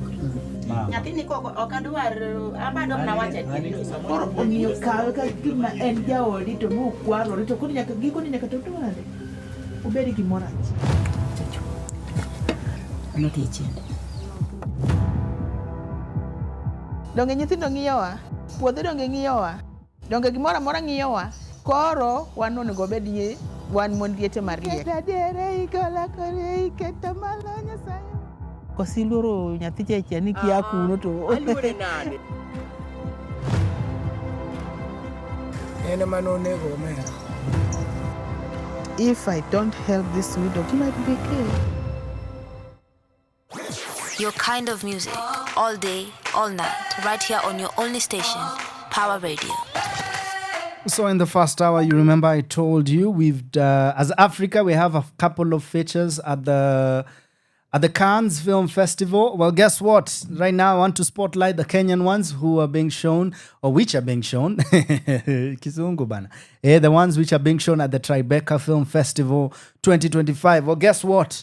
Two Kenyan documentaries or two Kenyan films, Widow Champions, which we've seen the trailer for, and before that, The Shadow Scholars have been selected for Tribeca Film Festival. Tribeca Film Festival, 2025, itakuwa June, between 4th and 15th, 2025. June Simbali, June is in not too long from here in New York. The festival will feature a diverse lineup of films, including documentaries, narratives, and animated features, as well as immersive experiences, games, audio storytelling, talks, and more. The festival is known for showcasing emerging and established voices, including global music legends and influential cultural figures. That was a mouthful. Cultural figures. The Shadow Scholars follows Patricia Kingori, the youngest female black professor in the 925 history of the University of Oxford.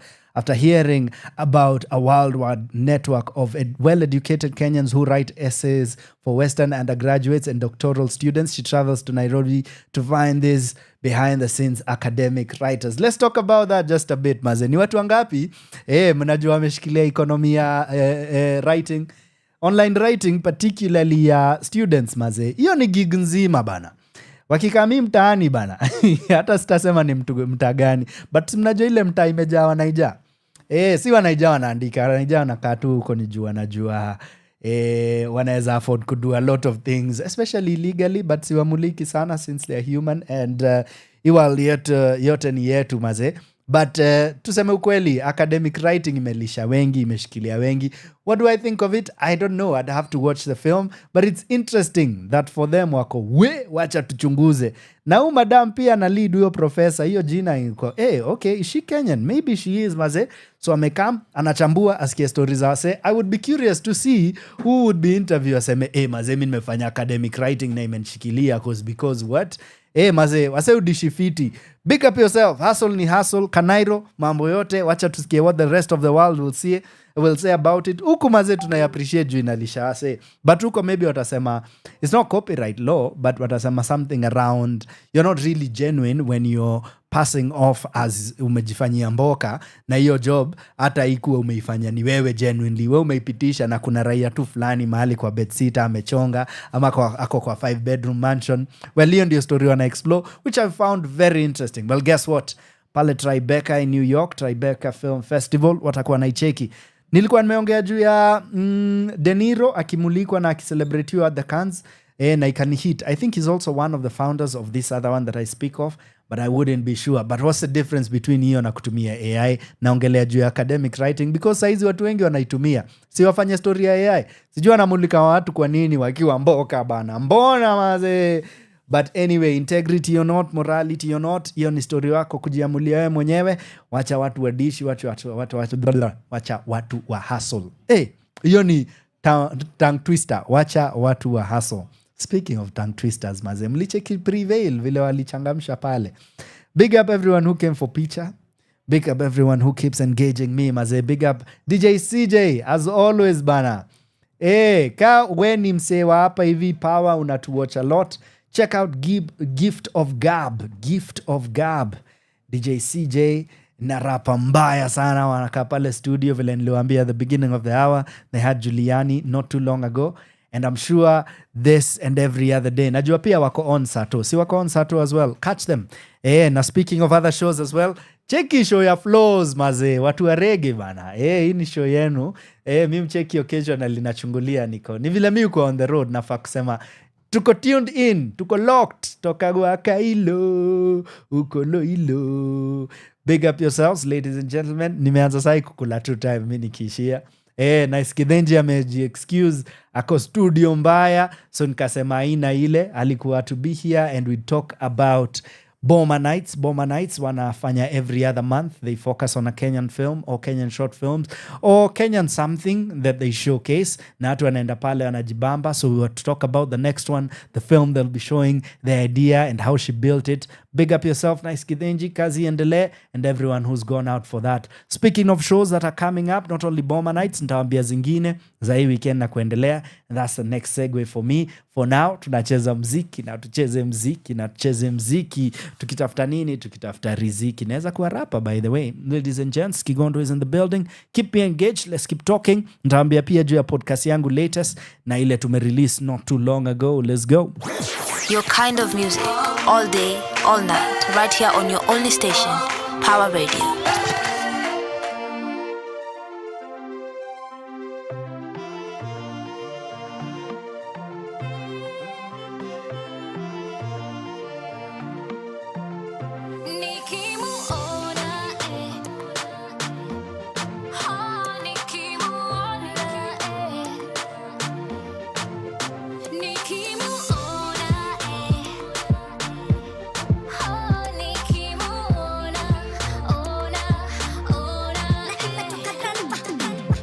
Tumejuana muda mfupi na yeye, wiki moja au mbili sijui, nilipomuona nilijua ni yeye, sababu mimi na feel tumejuana milele. Shida moja ni kuwa nikijipa kwa urahisi sitapata heshima.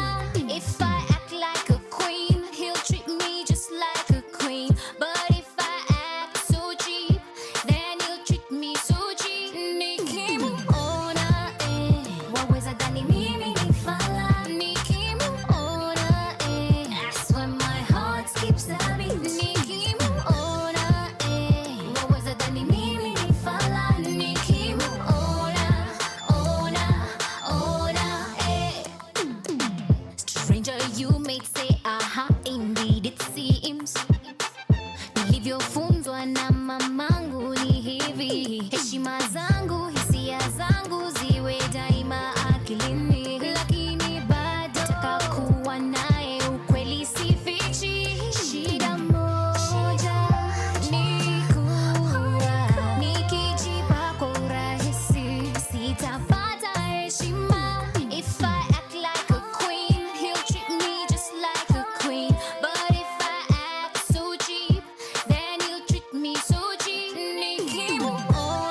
baby.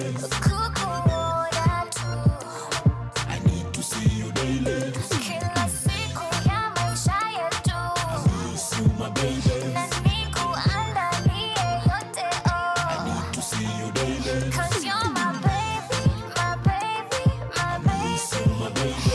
Nakupenda, my baby. I need to see you daily.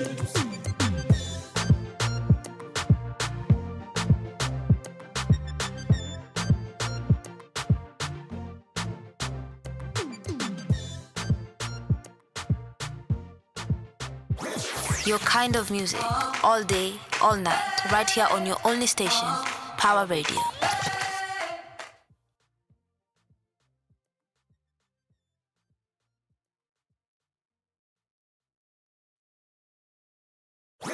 Your kind of music, all day, all night, right here on your only station, Power Radio.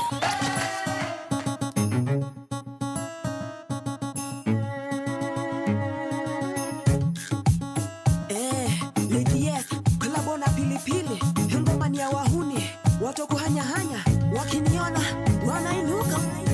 Ukimwona mwambie namtaka, ukimwona mwambie namsaka, ukimwona mwambie namhata, na bado jue nampenda. Ukimwona, ukimwona, ukimwona, mtoto nakuomba nisamehe kwa kutangatanga kama mwewe, usiniache mama, nitaumia mtoto na njeve.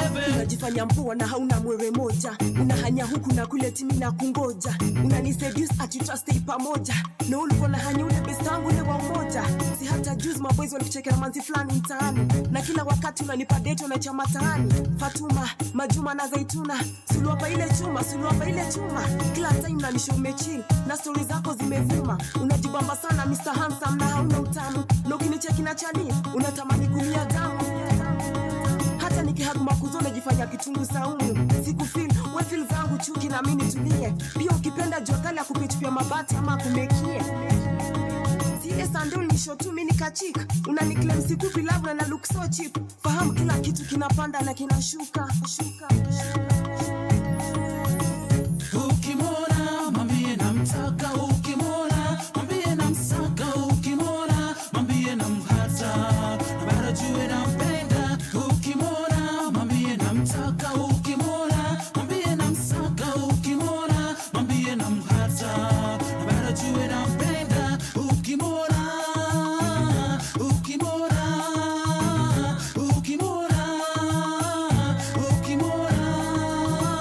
najua niliringa kajifanya Lovido, sikujua nitapata kipigo. Ni miezi 3 mama, na nina hata mapenzi simple. Sasa tumuone nani jasusi, juu kila siku maneno zinakamna matusi. Vile umejieka ni kungarisha ulikuwa tu kauzi, si hata ulikuwa fane ngakupa zangu juzi.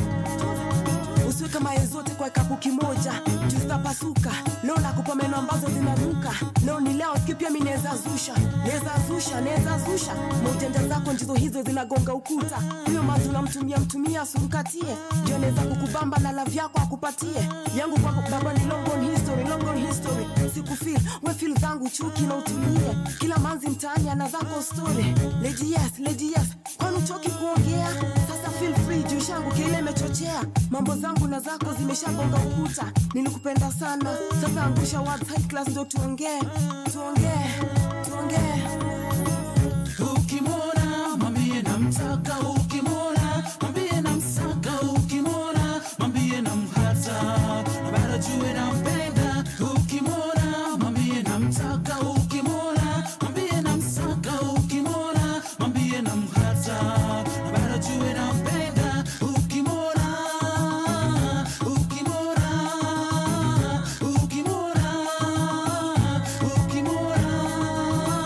wenye wanasema wacha waseme, kwani sitachoka. Endeleeni kuropokwa. Genge, ladies hapa, pilipili, tutaona tano.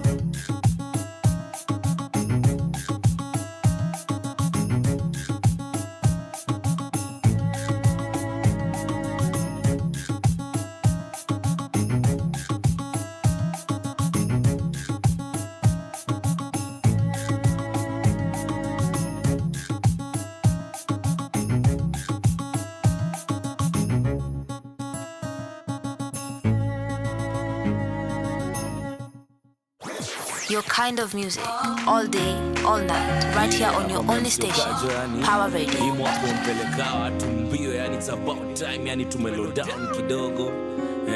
Inaweza tanza kurapila beat yani.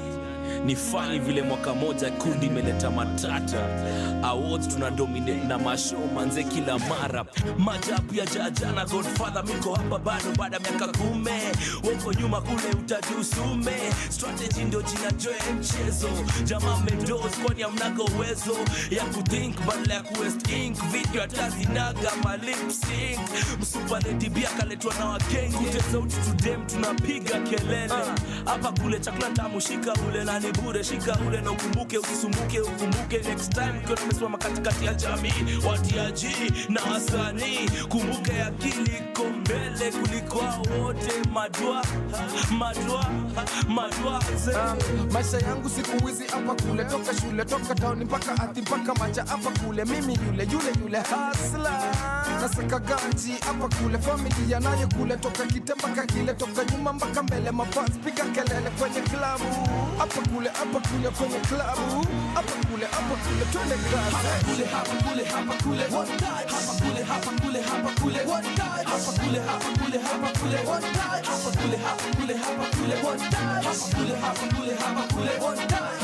hapa kule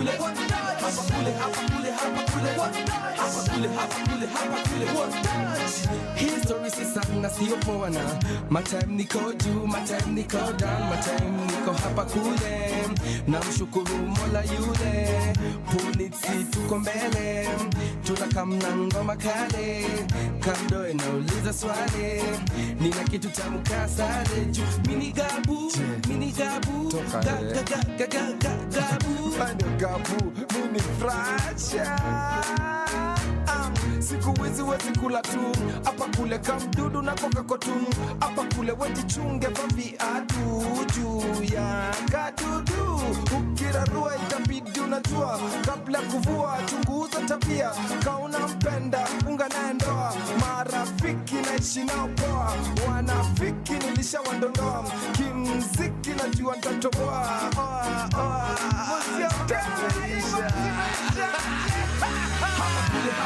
hapa kule one time hapa kule one time hapa kule one time hapa kule one time hapa kule one time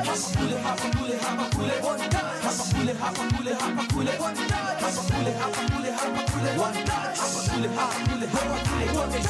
kana kanikora kora kumbe kora ni wakora na bakora kama kanze kuwa ihoka tao wakinyora na hoka bado wakaora zia kando mbali na vurugu shoshwali niambia ndo kukasugu life lazima madai ni chungu vumilia tumia akili yako kama rungu bona survive kijana wa Mungu nyanya na mama kama Obama na ndoto za baba kwa mic napiga masama mama kijana shako mdomo na chana wakinishangaa hapa kule one time hapa kule one time hapa kule one time hapa kule one time hapa kule one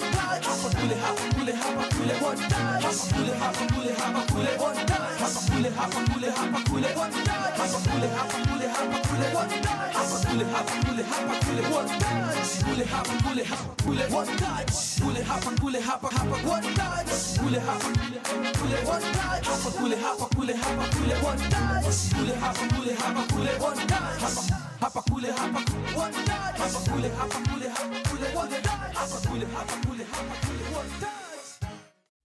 Power Radio.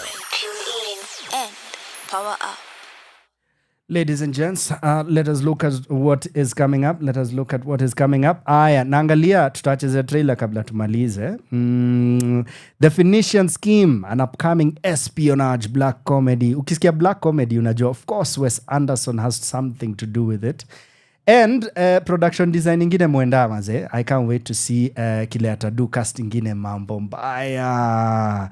Yeah, so directed by Wes Anderson from a story he conceived with Roman Coppola. The film will feature an ensemble cast including Benicio del Toro. You know this guy as alicheza nini, Sicario. I think it's Sicario. Mia Tripleton, whatever, however you say her name. Akisema Kigondu, vile mi usema, na mi nitasema jina yake.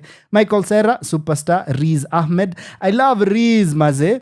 Riz, I'll talk about my favorite Riz Ahmed TV show next time, and junajua nitachambua hii story once I watch it. Tom Hanks, Bryan Cranston, Methia Almaric, Richard Ayode, Jeffrey Wright. Jeffrey Wright is having such a good year. I think this will be his third film within the first quarter of the year. Big up to him. Scarlett Johansson, Benedict Cumberbatch, Rupert Friend, and Hope Davis. Ladies and gents, this is definitely one to watch out for.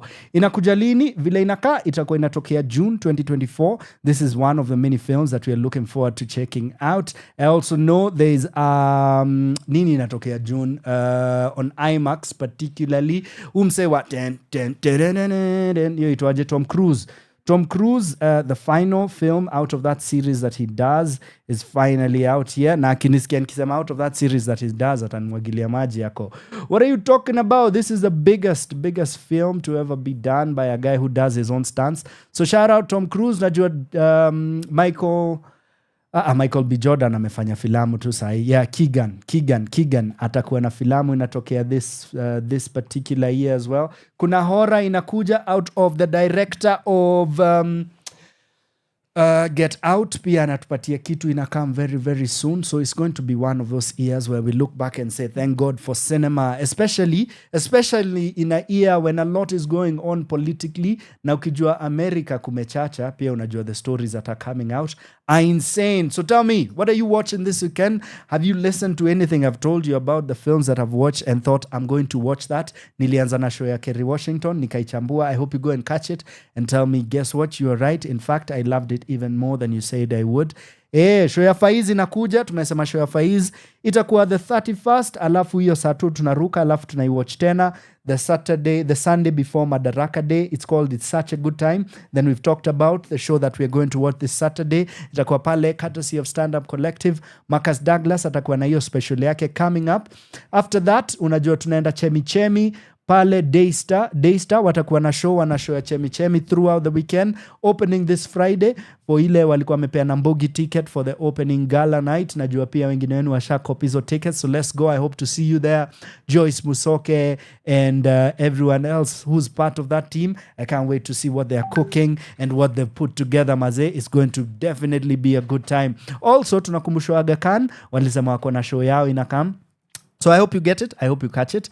Because kama kawaida, we said we gotta support what is Kenyan and we got to support what is going on in our local theaters. Wataliwambia watakuwa Kenya National Theatre showing the matatu that drove into the sea, starring many superstars of the future and the now. So go check that out. Take your family. Go catch it this Saturday at 10 o'clock. Then much later in the day, catch it as well. And I think there's a show on Sunday. Check them out. Tiko Nazibai at Aga Khan. They just go check out their website. I'ma just call directly to their offices. Like, hata ukijua hizo zikikusumbua, just show up at the National Theatre and say I'm here for a show and I want to buy a ticket for me and my fam, which is a thing we're going to do to every other show that is going on. Umewacha local Kenyan film? Watu wanapenda TV shows za Kenya. Sugar is out. Sugar, nimecheki wamedrop the episode on YouTube. This is the new crop of stars out here. Nimewacheki wasichana na vijana warembo wanatufanyia tabia mbaya on screen, and what I mean is Sugar speaks about HIV and speaks about what is going on among the youth. Wana encourage use of protection, wanaonesha what choices these young kids are doing, so go check it. So when I say nisho ya tabia mbaya, sisemi in a bad way. I'm saying I know a lot of kids are watching this stuff. A lot of that age group, anyone between 19 and 25, is exploring physically and otherwise. So that is a show to check out and hopefully get oriented on the best choices to make when uko hiyo side. The first time tulisikia juu ya Sugar tulikuwa na watch Lupita Nyong'o, na nilikuwa na cheki walikuwa na celebrate her Oscar win. I think it's about 12 years later, ama ni 12 years a slave, ndio tunashikanisha. Either way tulikuwa na celebrate, tunasema many years ago this young girl won, and guess what, she'd only been seen on Sugar and a few other short films courtesy of Kenyan filmmakers. So shout out To my compadres who are creating film, mi mwenyewe niko on set for something that is hopefully coming out before the end of June. Najua the first few episodes are out. No wonder siku hizi nimechonga hivyo. Mnachekio nywele. Na try maze. God ni mso bana. Ni God bana. Ni God. Mi na show bana. But also niko na kitu ingine na chonga. Did you ever read David Mailu's? Back in the day it used to be called a pornographic book because of the kind of poems, the kind of stories he'd tell. Well, it's happening. After 4:30 is going to be staged on the 28th of June, and later we'll give you a longer weekend ambapo myself, Nice Githinji, and a few other superstars watakuwa na do. Unasikia nimejiweka kwa hiyo rende ya superstars. And a few other guys tutakuwa tunafanya hiyo show. Nitaanza kushika mistari leo. I think hata nitatafuta Kendi as soon as we are done. And big up Kendi maze. Hiyo song ya Avril tumekudedicatea. Nikimuona nilimsikia akiimba niko hiyo itakuwa on radio maze tutaicheza. Otherwise, ladies and gentlemen, thank you for this time and every other time. Yani naona hata tushasema thank you. Aki sawa basi. Asanteni sana. Ladies and gems, peace in the Middle East, peace in Kenya, peace in your hearts. I hope to see you at the theaters. My name is Martin Kigondu. Follow at KIGONDUW on my IG and on my Twitter. Center Stage, KE_ and of course PAWA. That is the Power Radio. Facebook, IG, Twitter, and everywhere else. Ukitaka kusikiza hii show ikirudiwa, unaweza isikiza on our website every Thursday around midnight maze. As for now, me and my house tunasema see you at the theaters. Peace, peace, peace. Let's go. Your kind of music, all day, all night, right here on your only station, Power Radio.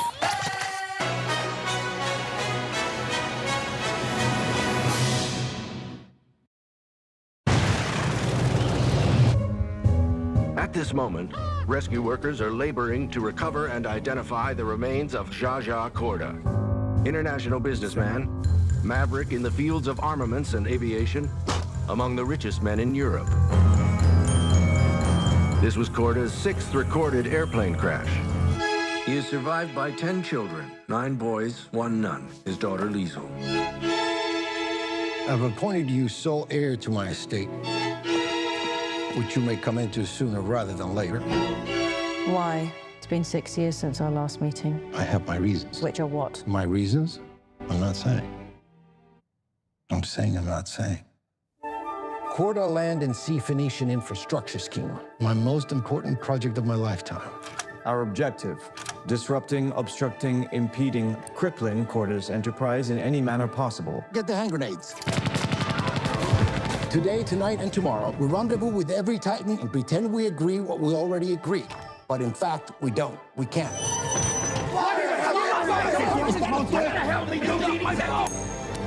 Call it. Heads. Heads.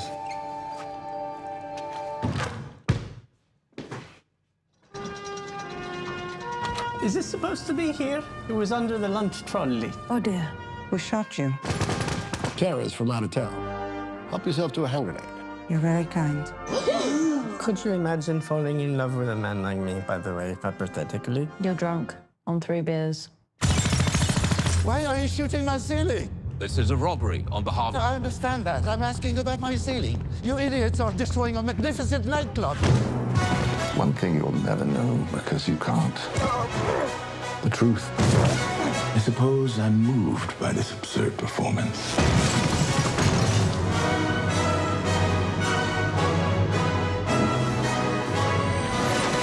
I recognize this assassin. Oh no. Suicide pedal.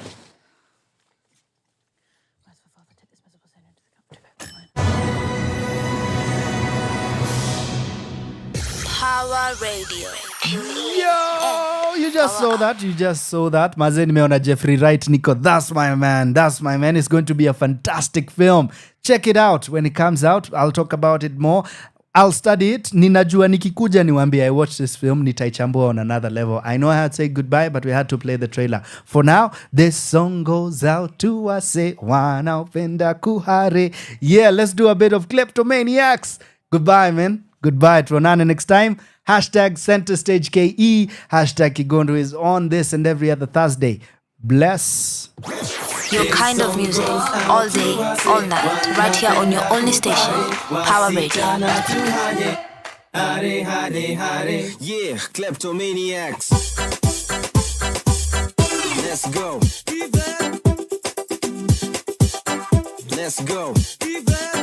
Of course I had to do it again. Of course I had to do it again. Hata huku nikichangamka round gani, lazima niwaambie tunaifunga in a strong way. Hare, ladies and gentlemen, for one last time as we close out the show until next Thursday. Hare, yeah, this song goes out to you and you and you. Hashtag Center Stage KE. Hashtag Kigondu is on. Hare, hare, hare. Yeah, kleptomaniacs. Let's go. Let's go.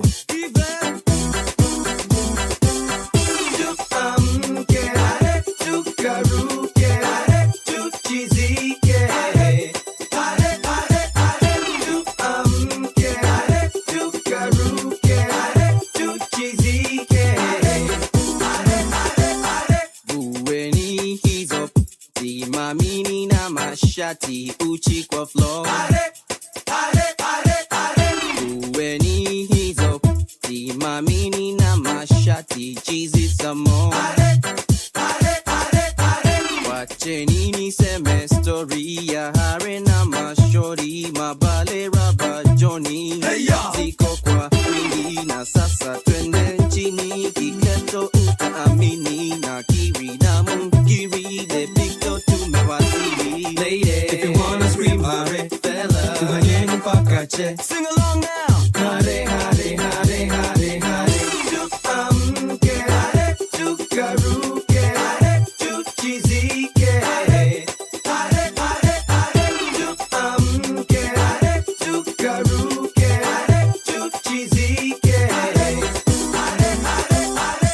Basi wachani endele kupiga makelele. Tuko wapi kengele mamanzi hapo mbele. Sura nzuri na nywele tumeshikwa na nyege. Saturuke sengenge twende tuka segede. Ati nini segede? Umeingia kani mikono hewani na pesa mfukoni. Nyama kwa sahani okota kahani peleke gizani mwambie wa mtamani vipi hadharani. Hey, hey, jamani tezo kasarani moto pale ndani.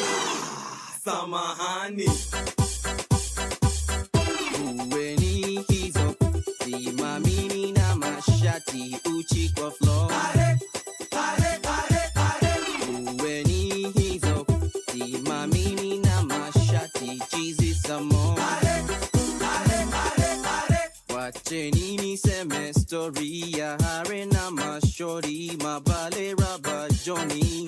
Ziko kwa wingi na sasa twende nchini kiklepto utaamini na kiri na mungiri de picto tumewasili. Amke hare tukaruke hare tuchizike hare hare hare hare. Tuamke hare tukaruke hare tuchizike hare hare hare. Tuamke hare tukaruke hare tuchizike hare hare hare hare. Tuamke hare tukaruke hare tuchizike hare hare hare hare. Tuamke hare tukaruke hare tuchizike hare hare hare hare. Tuamke hare tukaruke hare tuchizike hare hare hare hare.